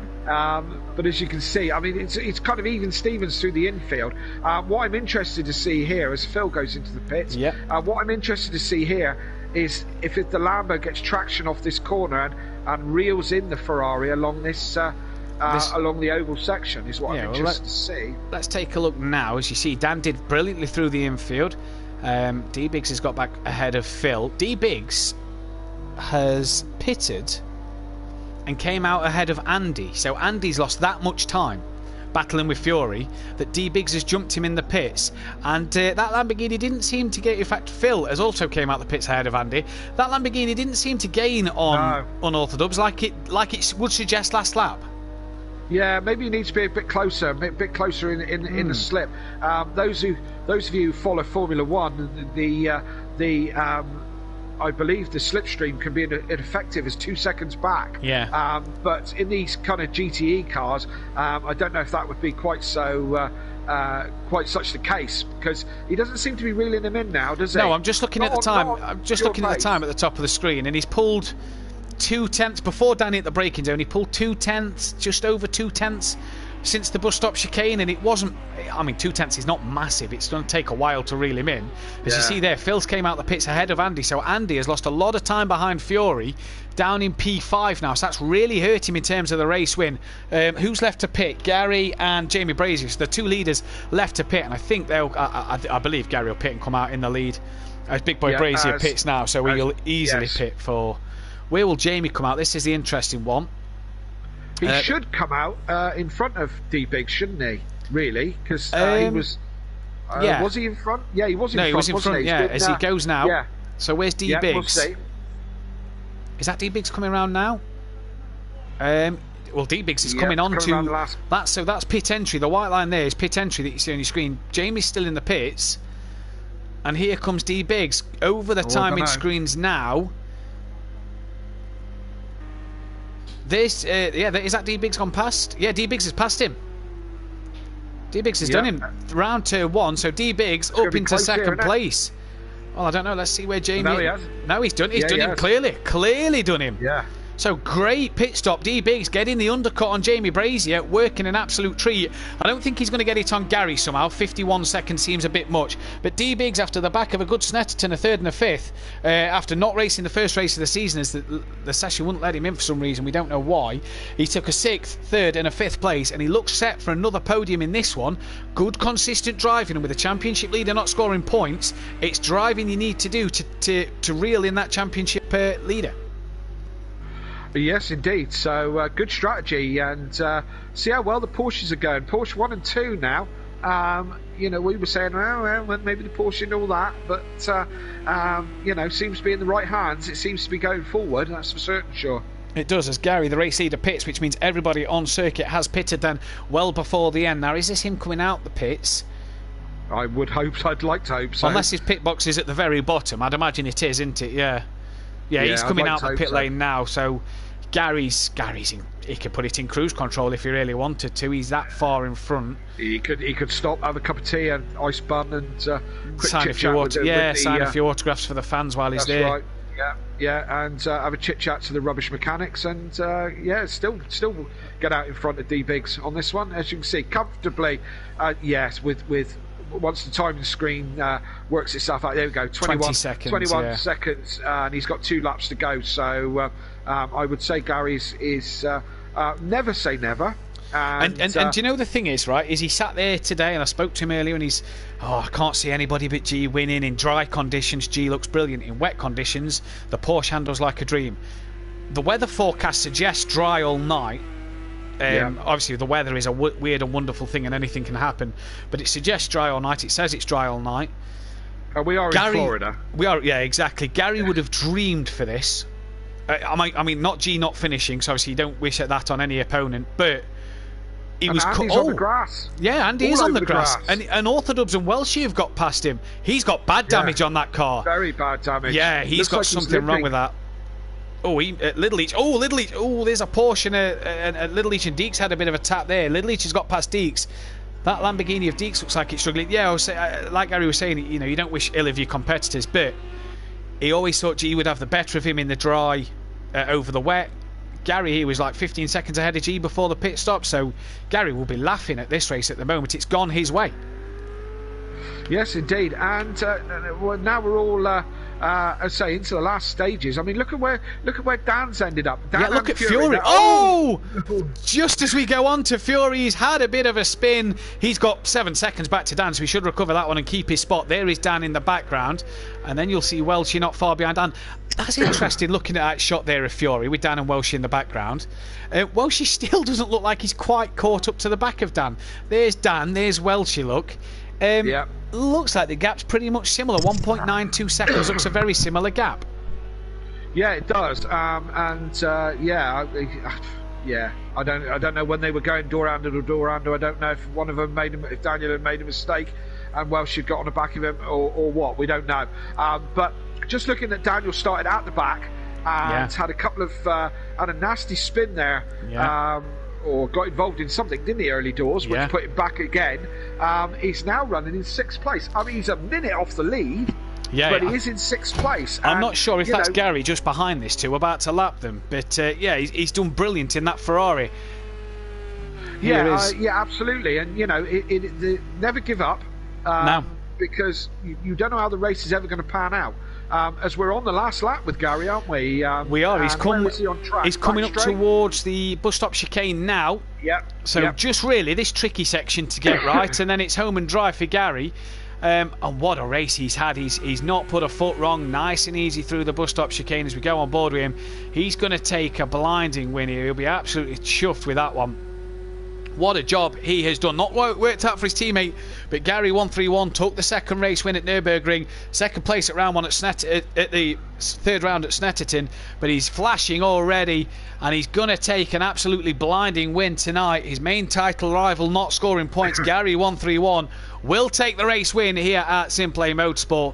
D Biggs, great job of jumping Jamie Brazier in the pits in this race. Looks set for a second place in this race. And here he is. Yeah, I didn't have to rush to get on board with D Biggs, because he did have 20 plus seconds behind Gary. So as I said, D-Big's going to come across the line. Flash of lights, good result, good strategy, nice work. Jamie Brazier he'll be happy with a third, wouldn't he? He'll be over the moon. Satisfied with that. After not finishing any race last week, he'll be over the moon with a third place, no doubt. Phil going to take a good P4 for himself because he seemed down there earlier in the race, but like Unorthodox and Fury, interesting enough, Unorthodox has got past Fury. He has, and there's only a second between them. So and Fury making his own line out of that corner. So Dan up into 5th. I think Dan will probably be quite happy with the end of that race. Fury, flash of lights from Fury, and synchronised light flashing from the Ferrari FU racing team. Look at that, isn't it? Eh? Lovely the way they finished that race. Looks, Formation Media, the team boss will be very happy. Will be very happy. Welshie just behind, finishing P7. That's Little H, who's finished a lap down in P12. Not the night for him so far.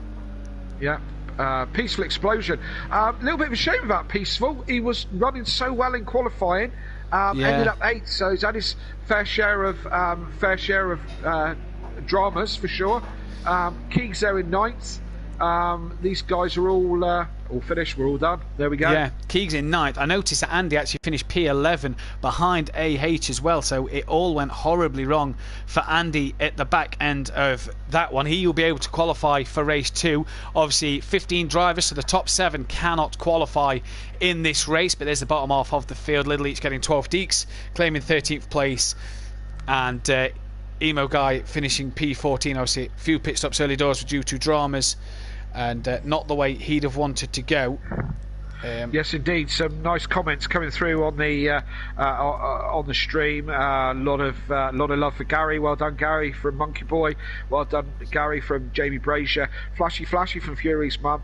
We'll answer this question: Is the top 7? Is it top 7 not qualifying because only 14 runners? Question mark. So the top 7 aren't qualifying because it's 15 and 14 runners, because you can't have 15 without it being a points 7.5 or whatever. So for 15 and 14 runners, the top 7 do not qualify for the next race. So even though G retired from the race, the top 7 won't qualify even if G'd finished the race. So that is that one. We're going to take a very short break. Make sure you stay tuned and stay here with us. Hit that thumbs up button on the video. 24 people watching, 16 likes. Let's get this video to 20 likes before we come back for part 2 of this race. Don't you go anywhere. We'll be back in just a moment.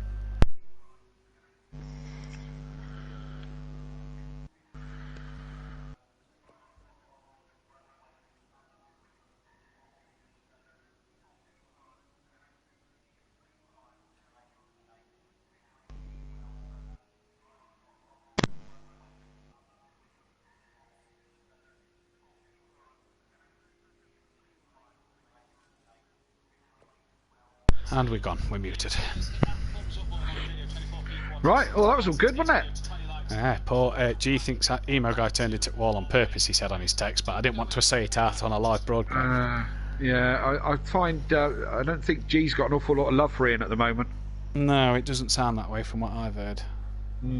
Yeah, so yeah.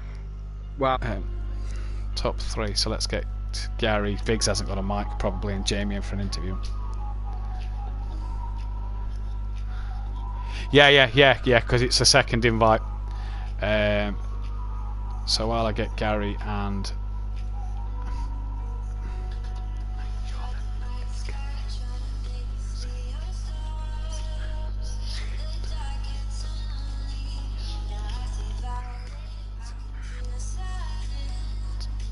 Get Phil in as well, I think, because D-Biggs ain't got a microphone. So we'll get Phil in, who finished P4.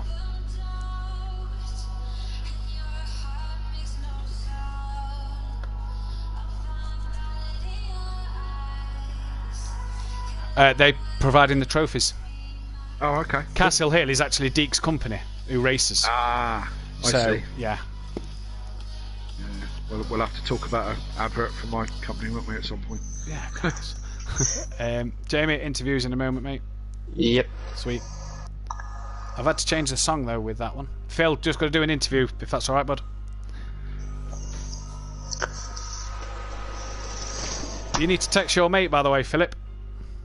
What's up, my mate? You need to tell him to get some work done. Grafting flat art, he's just said in the comments. Sounds like it. Look like it, doesn't it?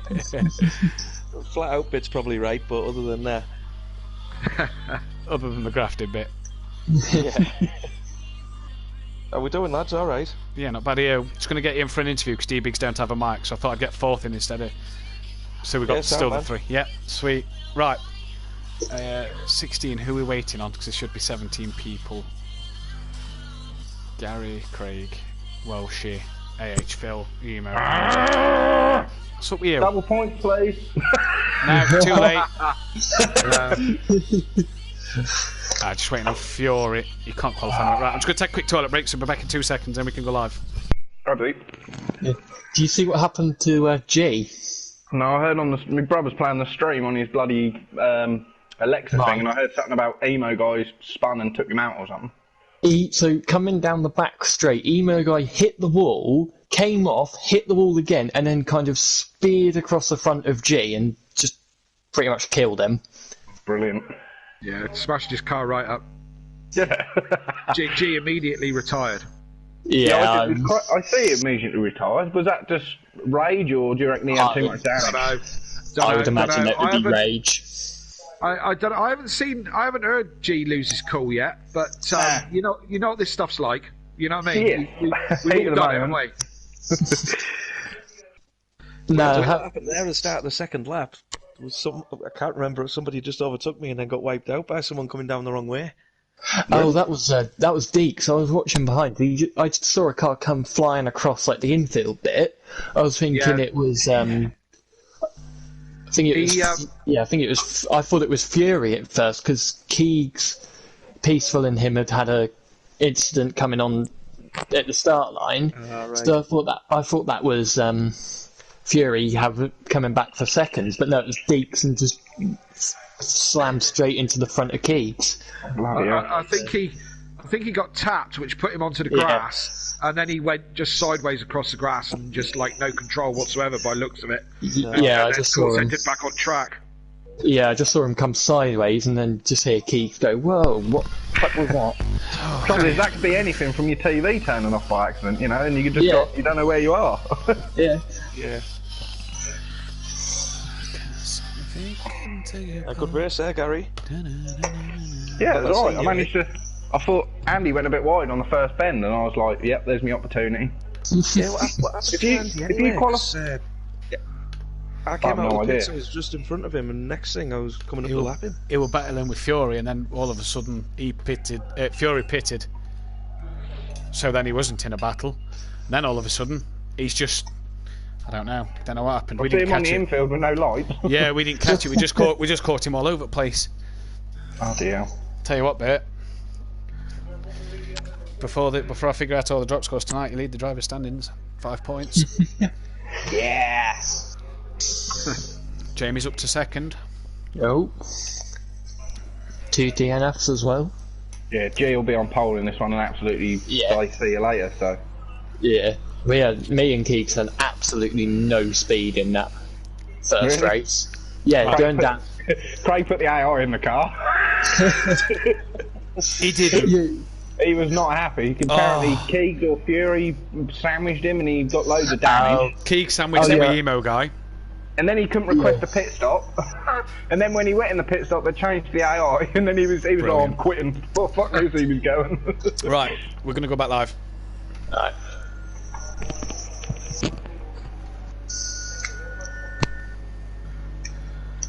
I'm making errors now. Welcome back then, ladies and gentlemen, to Simplay Motorsport for the second race of the season, of the night, should I say, round 6. After Gary 131 takes a victory and the fastest lap in the last race, he's joined us in the commentary box with Phil and Big Boy Brazy. Obviously, Phil not on the podium, but D-Biggs doesn't have a mic, so we thought we'd get Phil in. Phil, P4 for you. Good open race. Good opening start to the night. Yeah, I definitely took that at the start of the night. Like, no shame in finishing behind the 3 lads on the podium. No, you obviously running on your own as well. We know such the apex, so it must be a bit calmer in your part. You must be able to concentrate a little bit more. Well, someone's got to be a graft keeping the wheels of industry turning. Yeah, how was that race one for you though, mate? Yeah, it was good. Just avoiding the carnage at the start. First couple of laps were a bit dicey, but after that, just kept out of trouble. And to be honest, anywhere in the top 6, I'd have been happy with finishing there. So yeah, I wasn't going to push and ruin it. I knew I was keeping the gap to Fury, so I was just happy doing what I was doing. Well, you must have been took by surprise when you come out the pits ahead of Andy and jumped him in the pit lane, and then you said off air, you come next minute, you come round to lap him. Yeah, I just got out in front of him after my pit stop. Managed to jump him, and yeah, next thing, heading onto the banking, the second section, I was coming up to lap him. So yeah, I was a bit surprised at that. Like, well, best of luck for race 2. What's your plans for the second race? Obviously, qualifying by the back. Just wait and see what happens. To be honest with you, Matt. Same again. If I get into the top 6 and finish there, I'll be happy with that. Well, best luck, mate, going into race 2. Hey, cheers, lads. Cheers, buddy. Jamie, P3 for yourself. D-Biggs managed to jump you in the pits. You just didn't seem to have quite enough to gain on him and put pressure on him at the end. No, that race was quite painful for me and Keeks, because round the banking we just had absolutely no speed whatsoever. Well, I was going to say, we was on board you quite a lot. G seemed to just get past you so easy on the banking, but on the infield you seem to keep with G quite well. Yeah, see, with the setup that we have, it's through no fault of mine or Keeks. It's just more tailored to the infield, and say when we got into the race, we just found out that we just had no speed at all around the banking.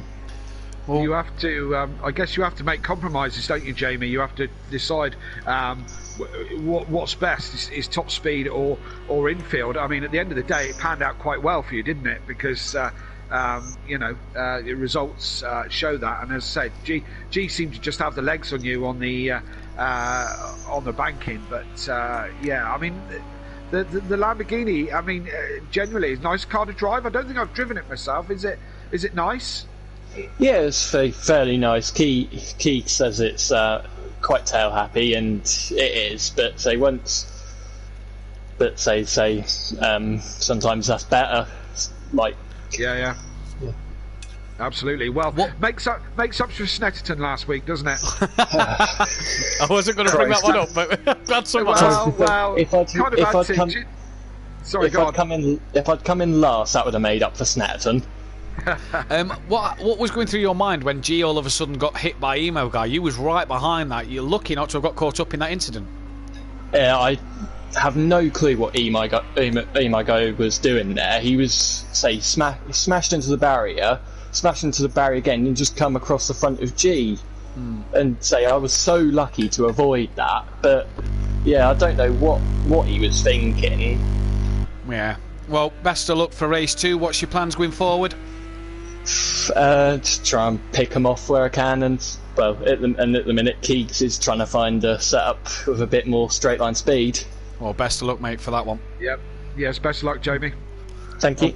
We're joined now by the race winner, and Gary. I said in commentary earlier, and we was talking about it before. You said if it's dry, I've got no chance against G. I've got absolutely no chance. Before G retired, he was 15 seconds up the road from him.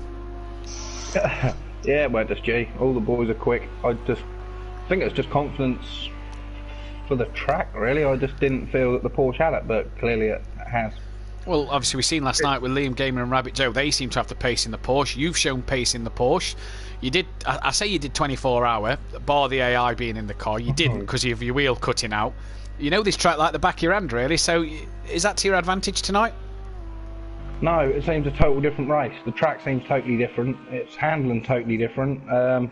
Yeah, I don't know, really. Seems better. Yeah, I mean, Gary, it looked like it looked like a comfortable win, to be honest. It looked like you kind of got yourself into a groove and just kind of stuck with it and counting down the laps. You weren't really under pressure that much throughout the race, were you?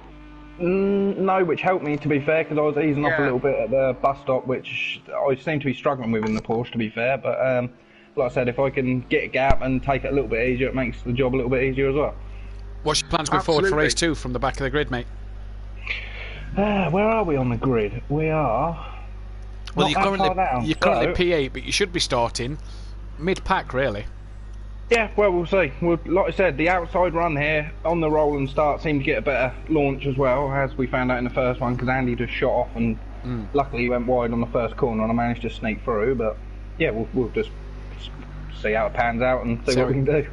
You've been saying all week that there's a 43 in this car, and I just want to say, G's done a 43.9. That is a quick, big qualifying time. The guy's got time to make up here because he didn't score points. Leading the championship now, obviously, before the drop scores get worked out. So things going in your favour at the moment? No, I don't think so. G on pole in this one. That's going to be waving him goodbye and probably seeing him come past me at some point. Well, we'll let you get ready for race 2, mate. Best of luck. Cheers, best of luck, Gary. Cheers, mate. Everybody there, and Kelly seems pretty happy with what they did in race 1. Well, yeah, and so they should be. If I was in the top 4 of that race, I would have been very happy as well, to be fair, Matt. So, yeah, you know, going to be interesting the next race, isn't it? As you say, G's on pole. He's got he's on pole. He's fastest at the moment. Got the bit between his teeth with a 1:43.9. If he gets up and away on his own, he could just do exactly what Gary's just done in the next race and just get into a groove and pull away. You know, and that's quite feasible, I think. Indeed, he could. Just want to draw your attention to the championship standings to fill you in on what I was saying a moment ago. Gary has taken the championship lead, albeit by 5 points, but it's a championship lead at this stage nonetheless. Obviously, the drop scores will be counted out after when the tables get released on the page. Anyway, but they're also tied with Forever Forward Racing in the constructors, or Leach Motorsport and Forever Forward Racing. So a good constructors points for them both. With G obviously dropping them scores, it's meant that Leach Motorsport are sort of back in there, as well as Iron Brew Racing of Jamie and Keegs and Shake and Bake of AH and D Biggs. They're all within 10 points of each other. So all to play for. How many rounds have we got left, Matt? Oh, long way to go still. 11 circuits, so 22 rounds. Right. This is round 5 and 6. So, still early days. There is 442 points up for grabs in the drivers and 782 points in the constructors at the moment. Still left to play for, so long way to go in this one. Yet one man who is in the comments who's meant to be working, Sutty's now dropped to the bottom of the table. Yeah, I mean, talk about working. He seems to be commenting. What he's doing more talking than we are. He is. Yeah, no, he is. I've just looked at the comments. I've seen more Sutty Apex comments than anybody else at the moment. Absolutely, I'm absolutely flat out. He is grafting, apparently. Yeah, well, that's if that's grafting, well, yeah, there you go. Phil, I need your supervisor's number here, mate. I'm gonna have to dob Sutty in it, I reckon. Yeah, dob him in. So, just back to qualifying then, with 36 seconds remaining. The only G on pole, a tenth ahead of his teammate. Could we have a front row lockout for the Forever Forward Racing boys? Peaceful looked quick in qualifying 1, but couldn't put it together in the race. Andy P3. Little Leach, who you're on board with at the moment, looks like he'll get to the line and get another lap in, as he's got 20 seconds left. Yeah, easily. Look, can he improve? No, but he's within a tenth of within a second of G, so not a lot of time to make up, and he'll find himself in front of Andy. Emo Guy is in P5, Keegs in 6th, AH 7th, Deeks is 8th, and then 1, 2, 3, 4, 5, 6, 7 cannot qualify at the bottom of your screens. Unorthodox again will start on the back row of the grid twice in this race, and obviously the bottom half is just completely randomly generated, isn't it, for this one? So you tell me, Matt. So yeah, you're quite right. So Unorthodox, Daniel, and Big Boy Brazier, Jamie, have got a lot of work to do. Indeed, but as we saw in race 1, anything can happen. Daniel started at the back of the grid last time, so anything can happen, as I said. So wait and see. But is anybody else still on a lap? Peaceful looks like he's still going at it. So let's see if he can improve. Yeah, and he only needs a small amount as well, doesn't he, at the moment? He only needs that 2/10, or just under 2/10. Yes, indeed. They can be the hardest 2/10 to find, mind.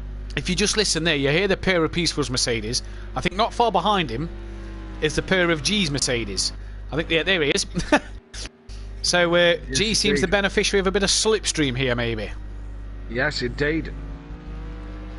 And we'll see if these boys are still on a lap. By looks at G, bit squirrely out of the bus stop, so we'll see if that spoils his time. But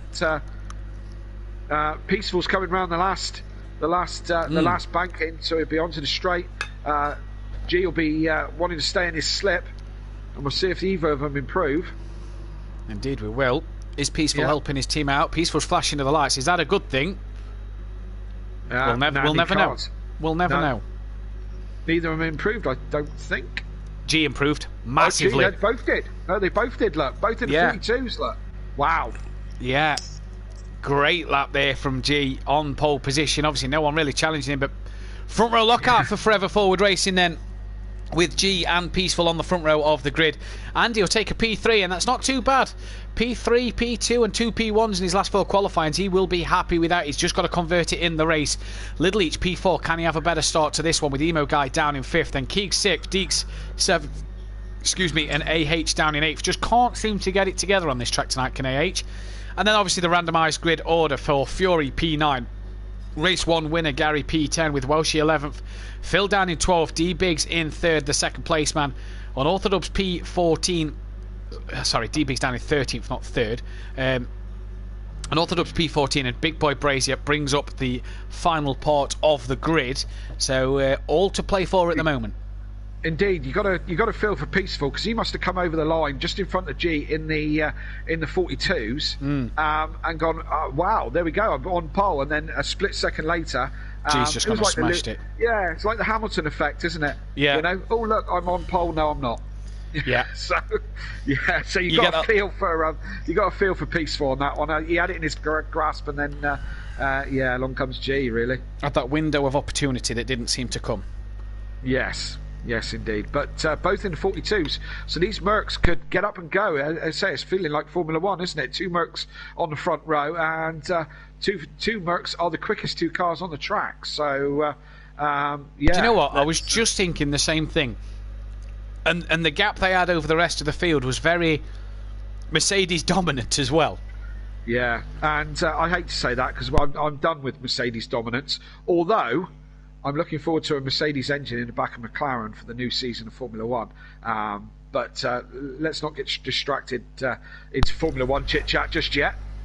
No, while we do wait for the drivers to ready up, though, have you seen Sebastian Vettel recently? Yeah, he looks like poor lad's losing his hair. I noticed he was receding in the last couple of years, and it seems to be his haircut that he's had now. It just seems to be, seems to really be showing that he's receding something rotten. Bless him. It does. I know the feeling, because I've been having the same trouble for the past 30 years. So, I'm terrible. I'm the same, but this is why I won't get my haircut too short, because if I do, I'll look like Patel. To be fair. I go the other way. I go the other way and cut my hair really short. So to compensate for it. And looks like we're underway. It does, though. They're going to get rolling for just a little bit. You'll hear the lights, or the sound of the lights, come on in just a moment, and then they'll be away just before the line. And we're underway then for race 2. Gary said watch for the outside line. It seems to be a bit of a quicker line on the start, so we'll have to see if that is the case. It doesn't look to be at the moment, because G and Peaceful have just pulled off in unison, and Peaceful was able to just tuck up the back of G, and Andy's going to try and launch one up the inside. And I think he's got that job done on Peaceful. Yeah, I don't know if Andy and Peaceful had a bit of a tap, but Peaceful's going backwards now. He's going backwards down through the field a little bit. I don't know, say if he touched with Andy in turn 1, but G's up and away. And Andy up into 2nd, Little Leach in 3rd. Yeah, and Peaceful's gone back. Yes, indeed, all reasonably well behaved in the first part of the lap, although... Peaceful, a bit wide, taps aside a Little Leach. And look who's come through the middle of them all, it's Keegs. Keegs, Emo Guy and Little Leach. Is this round 2 we're about to see here? Although Gary's up into 5th place, so he's got past his brother. That's one of the DW Motorsport Lamborghinis in the background. Peaceful's down to 14th. He's had a big off. At the back. And dear. Deans is back there as well. Yeah, oh dear, what happened then at that corner? Look at Gary, look, up into 4th and going round the outside of Keegs at the moment. Yeah, trying to. Good start, he said he needed a good start. He's done brilliantly at the moment.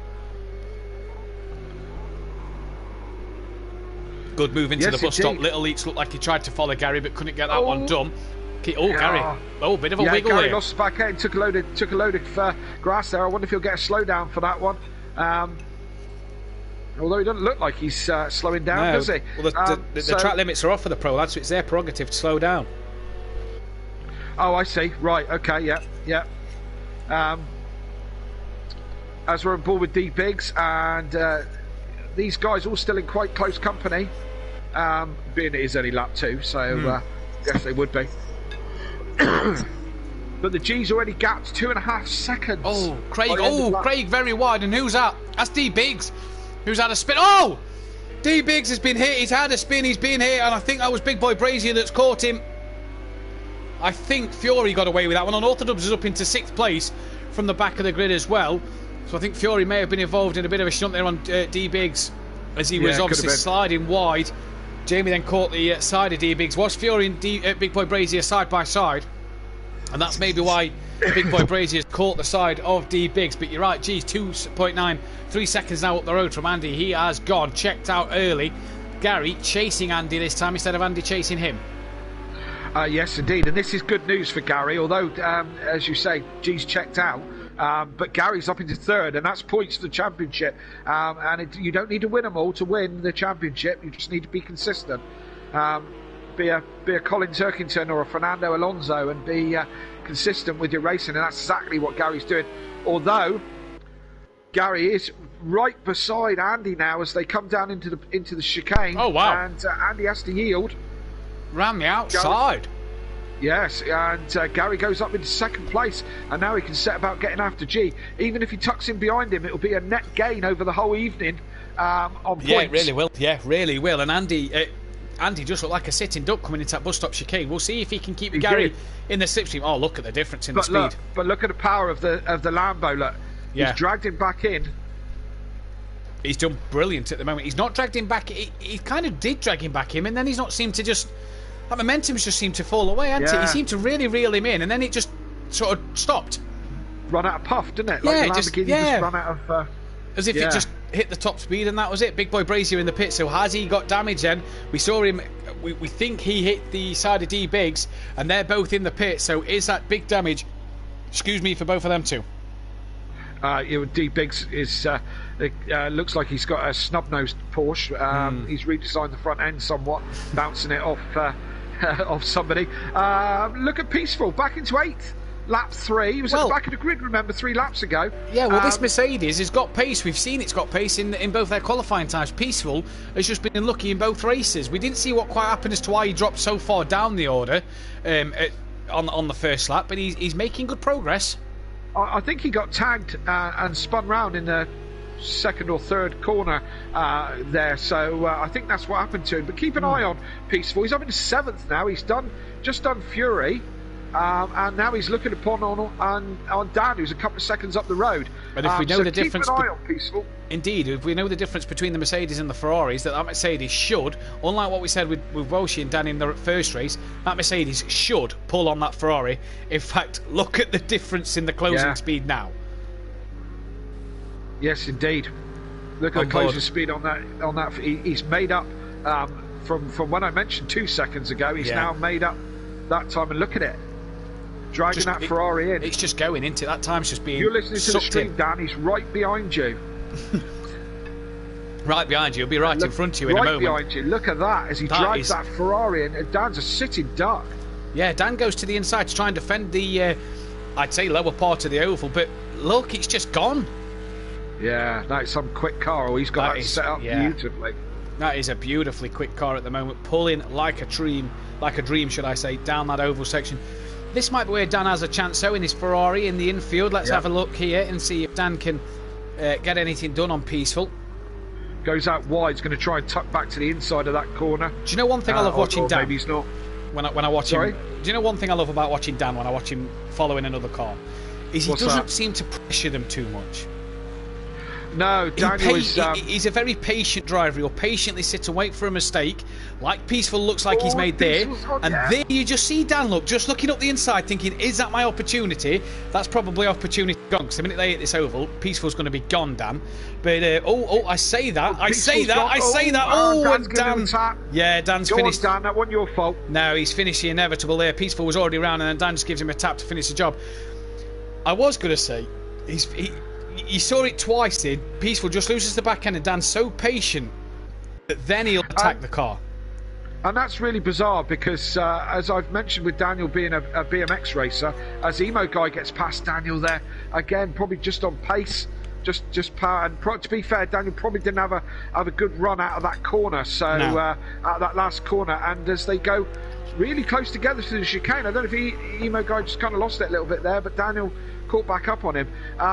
Just as I said, Daniel, I've mentioned a couple of times about Daniel being an ex-BMX racer, and BMX races are over in less than a minute. So you don't sit around looking and waiting for your opportunity or eyeing up your opponent. You do it. You see a gap, you go for it. Whereas car racing is very, very different. It is indeed. G has a 6-second lead over Gary at the moment. He's done a 1:43.9 in the race pace. G is making up for lost time in race 1 here. He's really on it at the moment. Little Leach sticking with Andy though, so he looks like he's having a better race too, Kelly. Yes, indeed. Yeah, absolutely. And Andy's not. Yeah, he's not super far away from Gary. He's keeping in touch with him, keeping him honest. Little Leach as well. These are all in reasonably close company. As I say, G's checked out. Andy's going to be on damage limitation now, but he's doing the very best job he can.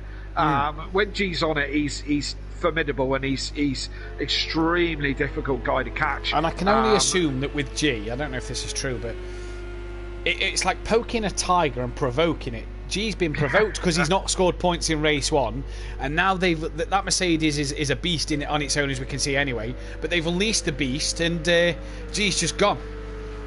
It's almost like G's got the bit between his teeth, and he's sat up and he's gone, right, okay, I'm going to pay attention to this one, right? He goes into another zone, and then just gets his head down and gets the hammer down and gets on with it. So I think Gary's going to have the very best. I mean, if the positions stay as they are, and we've got a long way to go yet, but if the positions stay as they are, Gary's going to get the very best out of this evening. Really, a first and a second with G on one, I think is good news, to be fair. As here comes Peaceful Explosion, who looks underneath Dan this time. And probably, I think the dropping off the oval onto the underbit is not the way you want to do. But that's how quick this Mercedes is. Peaceful's just struggling to pass Dan here. One thing I want to say is Hamilton spoke in the F1 season last year. When you're in that, he was in a zone in one race. I think it was Algarve, Portimao. Coincidentally, where we're at next week, believe it or not. And he was that far in front, I think he lapped Bottas, or was close enough to lapping Bottas. He says, I just got in that zone. And the zone that the drivers speak of, the rhythm is there, everything feels right. And it's Peaceful's lost the car again. Oh dear. So he's got race pace, but he's struggling to put the laps together here. That is Welshie and Phil. Is he struggling to get the car back on track here? Welshie and Phil and AH are going to pass Peaceful Explosion now. So down to 12th place. Back to what I was saying is, when they're in that zone, in that little bubble, not the COVID bubble, but the bubble of being just on it, on the limit every lap, and everything just sinks. Everything, you're braking, you're accelerating, the turning, everything's bang on. There's not one little mistake, although they may make one little mistake here and there, but when they're in that zone, everything flows nicely. Absolutely, and that zone being a calm place, do you know what I mean? Being a place that isn't panicked, and they're not axling at the wheel. Everything's smooth and flowing, exactly the way you want it to. And I may have been in that zone in a one lap or maybe two, But the race cars drivers speak of it, don't they? And I remember Lewis saying about it. I remember him saying about being in this zone and whatever. But yes, absolutely where you want to be. I think probably where G is at the moment, and where Gary was in race 1. Yeah, and possibly where Gary is race 2, because he's lapping a second quicker than Andy, half a second quicker than Little Each. Gary actually matched G last lap. He could be in the zone at the moment, but G's just, because G managed to qualify on pole position, he's gone. Look where G is. G's coming round. This is the penultimate corner before the oval. So that's where G is. Gary, I believe, will be coming through the quick left-hander. Oh, he's actually just coming into that corner now, look, as Fury is in the pit, excuse me. Little Each being patient, waiting for Andy to make a mistake. He's been on the back of Andy now for a couple of laps, and just biding his time, just being patient, waiting for Andy to make a mistake, and just biding his time, basically. Yeah, just probably nice patient driving. Yes, indeed, and a lot of the time, that's exactly what driving is about. It's calm, smooth, and slower to go faster. Yeah, isn't it? You don't have to force the mistake. You just sometimes, still 11 laps left to go in this race. So Little Leach hasn't got to force the issue at the moment. He can just take it nice and calm and just match Andy's pace, creep up on the back of him, wait for an opening, and this seems to be what Little Leach is doing at the moment. Oh, dropped my notes there. Lovely. Oh dear.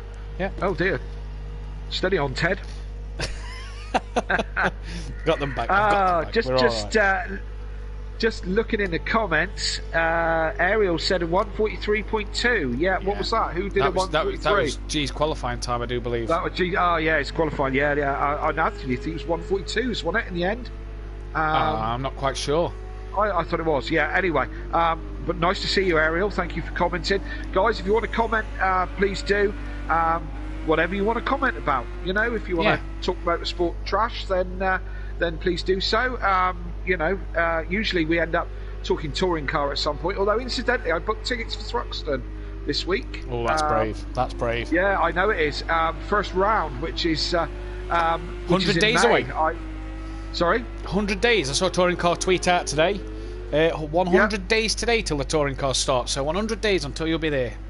Well, will Hopefully. I be there? That's the thing. Touch wood. That's the thing. I've got my doubts, to be fair, but my theory on it, and maybe the 15 people watching on the stream and those who are going to watch afterwards might get the same idea if I say it. But my theory being, if I bought my tickets now, I bought for me and Dan, and if I buy them now and they limit the numbers, then hopefully they'll, they may cap the numbers at, say, I don't know, 5,000 or whatever. If it's cap numbers, then hopefully I'm in. So that's my theory. But it's a good theory. I do sincerely hope that we're going, and that means that if we're going, then the world's getting better. So indeed, it does. Let's hope that is the case. Indeed, that is. Because we want to be at the tracks. We missed last year. I really missed it. I camp at Donington every year, and I really missed. I take my boys. The guys who follow the channel and watch the channel would have seen the boys do the live track draw for this season. I take the boys every year with the missus. Camp from Friday to Sunday. Go for the weekend. Have a really good time. And I missed it last year. It was like we sort of have a mini holiday, and it was really such a shame because the campsite's really nice. It's just nice to get away from normal life, I suppose, and obviously we didn't get to do that. And such cracking good value. I mean, the tickets. The tickets. What did I just pay? £44 for the tickets. The whole weekend, including the paddock pass. Yeah. We camp. Me and Daniel drive up on the Friday. We camp. It's a cracking good atmosphere in the campsite. There's not too much going on of an evening other than kind of people drinking and chatting or whatever. There's no bands on or anything like that. No, yeah, at same Thruxton. Yeah. I don't know what Donington's like or any of the others, but at Thruxton there's nothing much on as such. But the camping costs us like 20 quid for the weekend. Yeah, it's not too bad, is it? It's such fantastic value, and I mean, it isn't just the touring cars. It's it depends on what series are following, but the Clio Cups, the GT3 Porsches, the single seaters, so on and so forth. It's it's a cracking good weekend, and I thoroughly recommend it to anybody who wants to go and see motorsport. Probably not as exciting as what we're watching tonight, but wants to go and watch the real thing. Then it's touring cars is such good value. Really is. I just went on board now here with Andy, who's reeling Dan in at a rate of knots. Oh, that was an interesting line, Daniel. That is a line. Andy has been into the pits. We saw just a moment ago. Gary pits now from second place. So Andy reeling unorthodox in, or Dan. And look at that difference in speed. Oh! Bit of a touch between the two there. Oh dear, bit of rubbing doors between the two of them. And Andy through now with ease as Gary's still in the pits. Andy, where's Gary? Is that Gary just... Yeah, Gary's just on pit exit. So is Andy then? If we're able to cut to the bigger screen, the trackside screen, we might be able to see if Andy can jump Gary here. There's Andy and Dan. I think Gary's just done this one. Just done this one as well. Oh, that was close. Very. Andy pitted. Dan hasn't pitted yet, so Dan not really in this battle at the moment, because obviously he'll drop off the back of this when he makes his pit stop, of course. But Gary then comes out P4 with the top 3 still to pit. So is Craig, so is Phil, Unorthodox and AH, and Welsh is still to pit as well. I've not noticed come in the pits. So the top 3 still to pit. This is a battle for net second, effectively, on track at the moment. Yes, indeed, and Andy done well there. Andy done well to reel Gary, because he was a few seconds behind when they started the pit. So, Andy's had a bit of a mistake. Yeah, Unorthodox I didn't see what he'd done there. I didn't see he'd done. No, I didn't feel like he'd done anything wrong there. But Andy makes a bit of a mistake. We swapped from one camera to the other, and all of a sudden he's behind Dan. Strange, very strange. I don't know if he had a little half spin or whatever. I don't know. Well, Gary's goes round the outside. Gary's gone, and Andy back round the outside of Dan, and Dan makes that one a bit easier than last time then. As Little Leach pits now, obviously teammates cannot pit on the same lap. Emo Guy now up into second place behind G as Little Leach in the pits. Now this will be interesting. Where's Little Leach going to come out? Because Andy was close to Gary. Well, Craig, aka Little Leach, was on the back of Andy when they pitted. We've had a retirement. Who is that? AH is retired. Oh, so I didn't actually notice when AH had retired there, so he's going to score no points in that one then. Shame for him. Now, where is Craig going to come out here? He's behind Daniel. Oh, yeah. Oh, no. Craig's actually lost Andy. That shows the work Andy's done. He's really gapped Little Leach, because Little Leach was quite comfortably on the back of Andy at one stage. Him. Yeah, and now he's not. Yeah, he was within a second for ages within Andy, and now Andy's dropped him off a little bit. So Andy's had a good run with his pit stops, and has managed to make an advantage here, really. Although he doesn't seem to have the pace of Gary, he can't reel Gary back in again. As you can see, Gary's starting to pull away from Andy a little bit again. Yeah, Gary just starting to drop the hammer on Andy now that he's come back out the pits. Can Little Leach gain on the back of Andy? Dan doing well to stay with Andy at the moment. We said this about Fury with Andy in race 1, that the Ferrari did well to stay with Andy, although Andy looks like he's now hit the oval and gone.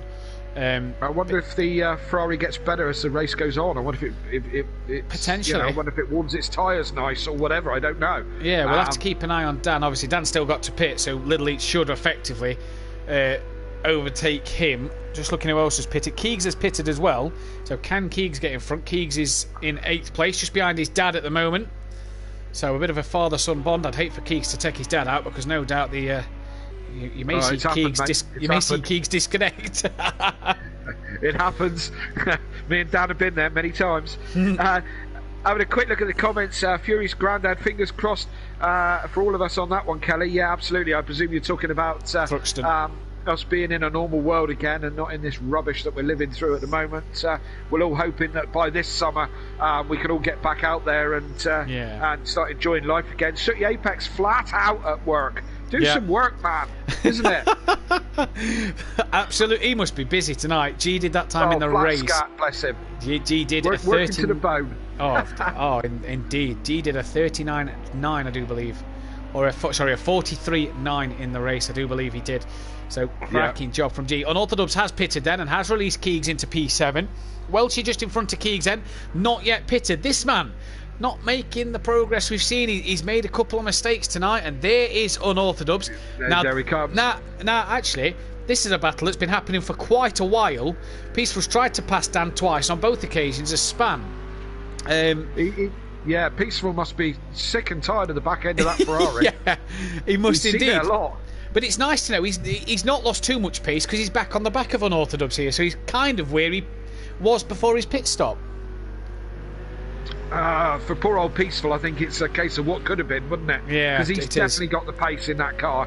And it's a knife edge, isn't it, Matt? It's a knife edge between being quick and not losing it, really. You know, it is. Yeah. I'll tell you one man we've not spoke about much in this race is D Biggs, Phil, and three men. D Biggs, Phil, and Big Boy Brazier not had the pace in this one really to get to the front. Phil as well hasn't pitted. AH is obviously D Biggs has, Big Boy Brazier has. Obviously, Big Boy Brazier and D-Biggs we think had a collision early doors. But Phil, who's not pitted yet, or I've not seen him in the pits anyway, he's struggling down in P11. As there's Peaceful at the bottom of your screen, just getting past on Orthodubs. And has he this time got the job done? Let's wait and see. He got it done coming through the bus stop. We missed the end of that move. We saw it sort of developing. Welsh in the pits now, so the only man according to my notepad is Phil to pit. But Peaceful now can hopefully check out here. Surely they'll pass Welsh in the pits. As that's Welsh leaving the pit lane. You see it just underneath the screen. Yeah, they've well done him. Yeah, he's not even at the pit exit just yet. Well done him. No. Both on him have. Oh, that Ferrari doesn't off pair when it's downshifts, doesn't it? That sounds nice. Lovely. It's a shame it's gutless, but it sounds nice. It does. Look at how far Peaceful's gone though, just off the oval section. I used to have a VW Polo like that. It used to sound fantastic, but not go very well. Look at Peaceful, and this is where Dan could capitalise over Peaceful Explosion. G's pitted and come out 7.5 seconds ahead of Gary, so that gap's pretty much as it was. Oh, Peaceful going deep, real deep into that corner, but holds on to it that time. Well, I was going to say, this is where we saw him have the problem the other lap, didn't it, with Dan, when he span at this moment here. Let's see what he does now. Yeah, a bit more cautious if you ask me. You see Dan really close up now. This is where Dan, it's just no chance. Yeah, this is where the Merc starts to pull away, isn't it? Look at it, that is gone. Yeah. The Ferrari needs to do it all on the infield to try and keep hold of that, try and keep the back end of that Merc, as it just pulls away into the distance. I feel it's gained 4 tenths. GP2 engine. Yes. It's gained 4 tenths just coming onto the oval as Peaceful there. Before the braking zone of the chicane, it gained 4 tenths. So 9 tenths the gap coming out the chicane. Let's see what it is by the time Peaceful breaks into turn 1. It's already gone up a tenth. There's 2. Yep. 3 tenths. It's just gone. 4 tenths now. Indeed. He's pulled half a second after the bus stop chicane now. That's crazy, isn't it? That Merc is certainly something in a straight line. Oh, without a doubt. I still wouldn't choose it personally. No, apparently it's a bit of a handful to drive, but by the time they braked, it was 1.8 was the gap, and he was 9 tenths when they come out the bus stop chicane, so it's nearly pulled out a second from the bus stop chicane to the first corner, nearly pulled out a second as that Mercedes, so that is how good that Mercedes actually is. Andy back into P3. One man I've noticed who's jumped someone in the pits is Emo guys, jumped Little Leach in the pit stops. Well, they're in close company. I think they might have... I think they were the other way around as we were on board with Dan and watching the Mercedes drive away. I think Emo Guy's done Little Leach on track, I believe, reading between the lines a little bit. But Little Leach hasn't let it go because Emo Guy's still right there as they come through the chicane. Again, let's see what kind of pace the Lambo has through exactly the same section as we just did with the Ferrari and the Merc. Yeah. As you can see, it looks like the Lambo has a little bit of pace as well, although the Porsche is keeping it a bit more honest, isn't it? Yeah, I don't think it looks like the Lambo's got the upper hand, but it doesn't look like that the Porsche is dropping back as far as the Ferrari to the Mercedes. It's lost a tenth or two coming into turn 1. Yeah, about 2.5, 3 tenths maybe. He lost out to Emo Guy there. Emo Guy very, very wiggly under the brakes. Oh dear, yeah. May have that car set up for the... Little Leach closed right up on the back of him as Ian was all squirrely under the brakes. Looks like Emo Guy may have that car set up more for the oval than the infield, as it looks a bit slippy and slidey coming through the infield section at the moment. Does look like a handful, doesn't it? Looks like a proper handful as we carry on with Little Leach through the last couple of sequences. Oh, there's a spinner up front. Oval. Oh, who's that? Well, that's a Ferrari. That's a Ferrari, and who's going backwards quickly? Fury, I think. Poor old Fury having not quite such a good race as the first one. No. Look at Little Leach. So he's got. Has he got the run? Well, I'll tell you what, if we pan out wide, we'll be able to see them side by side here. This could be a good little side by side shot. There we go.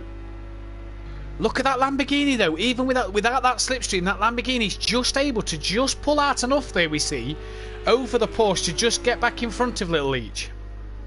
Yes, indeed. I tell you what, it looks a handful under the brakes and through the corners, as you see Emo Guy very steady through the chicane.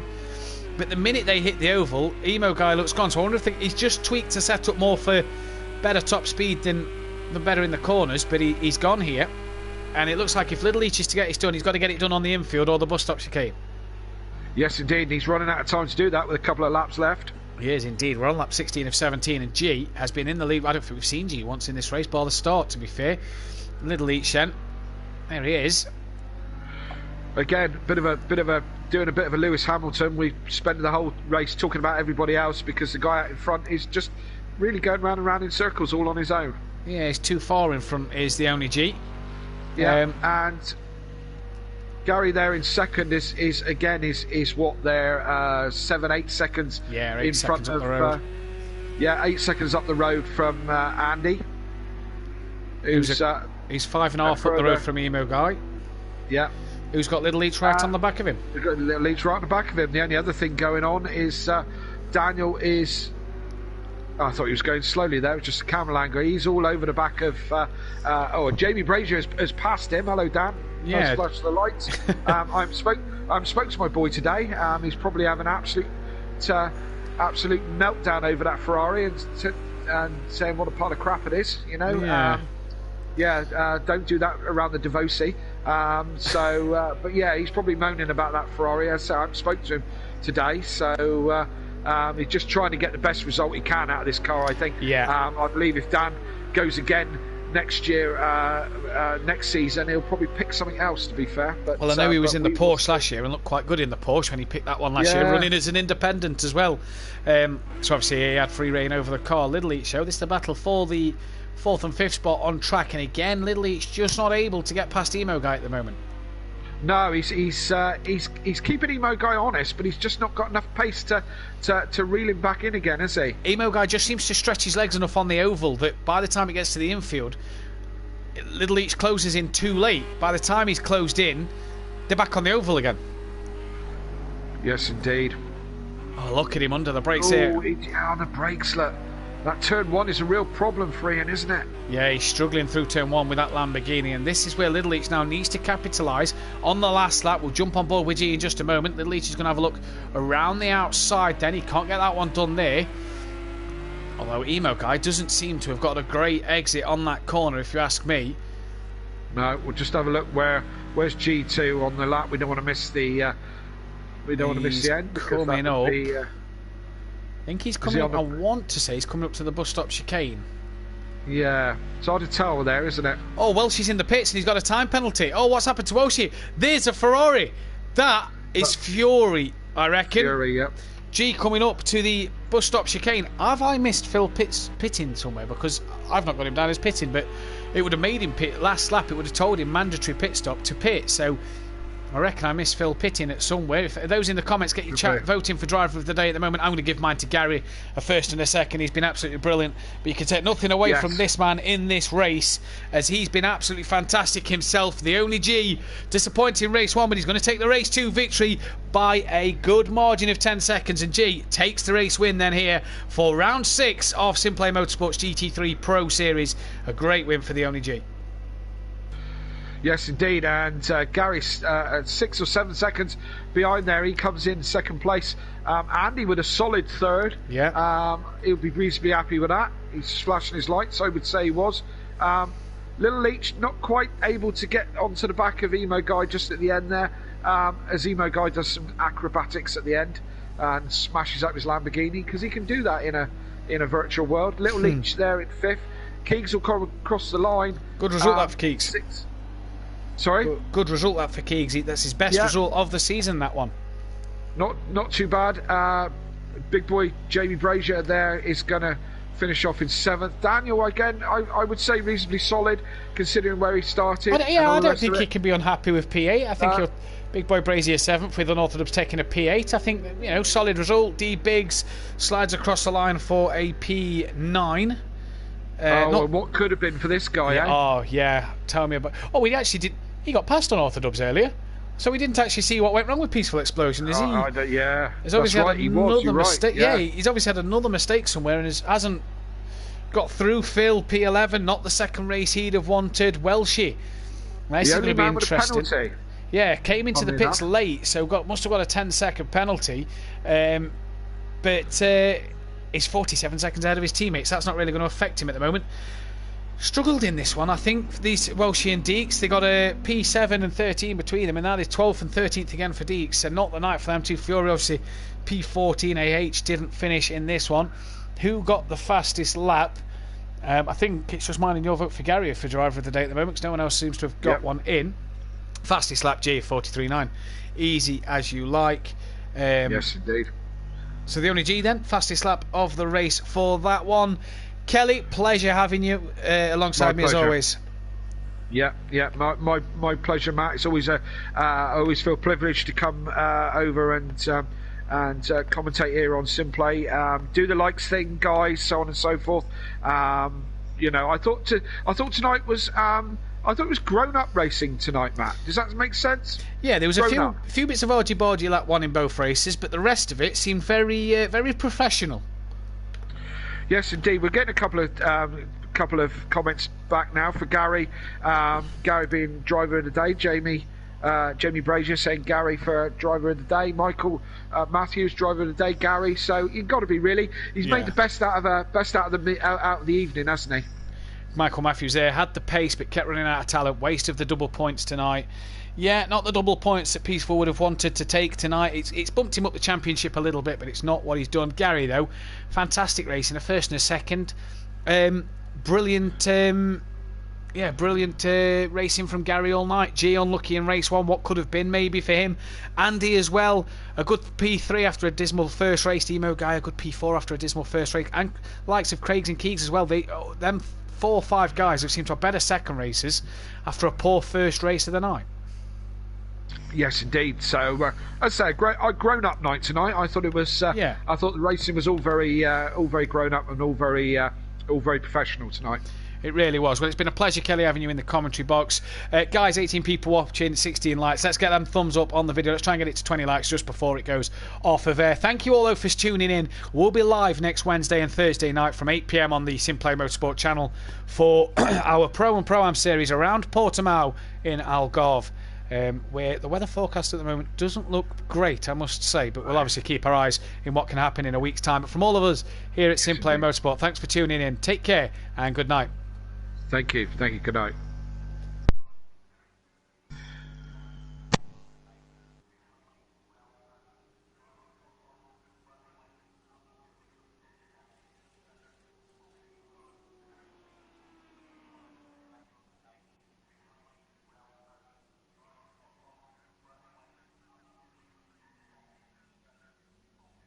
Clear, mate.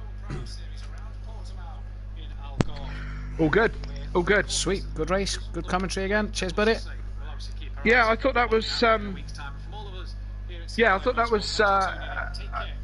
For us as well. I thought that was a real nice, flowy.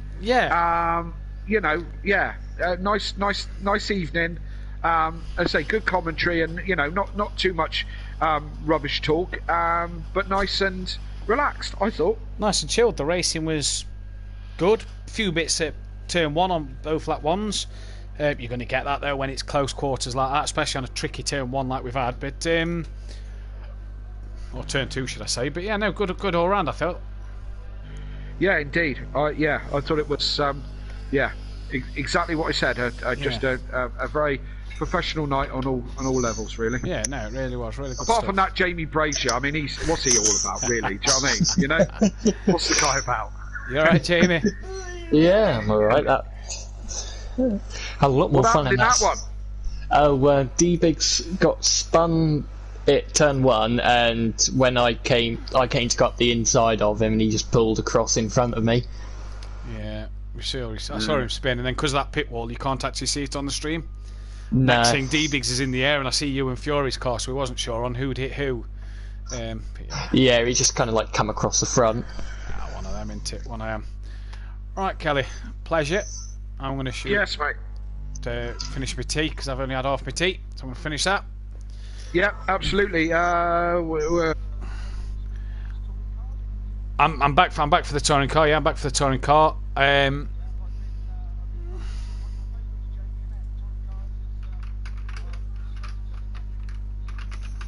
Yeah, I'm back for the touring car, and I'm back for Clio's as well. So I presume if we don't speak before touring cars, I suppose we'll speak at thingy. Yeah. All right, buddy.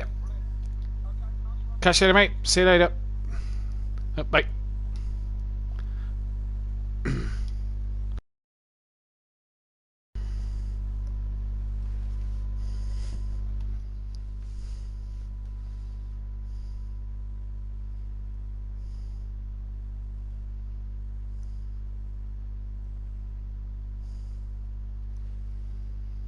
Hey, P6, no bother. P6 had a race with his dad and beat him because his dad's got no talent on the pad.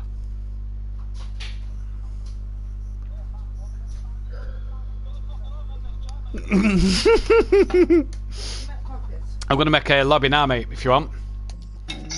No, I'm just going to run just a practice, just to keep lapping. Alright, I was going to do a quick lobby on Algarve now. 12 o'clock is qualifying 1. Oh, what does Rob want? What date do you set? I'm setting it at... Yeah, so when you're in January, they tell you to set it a month in front because it changes it to snow, not winter.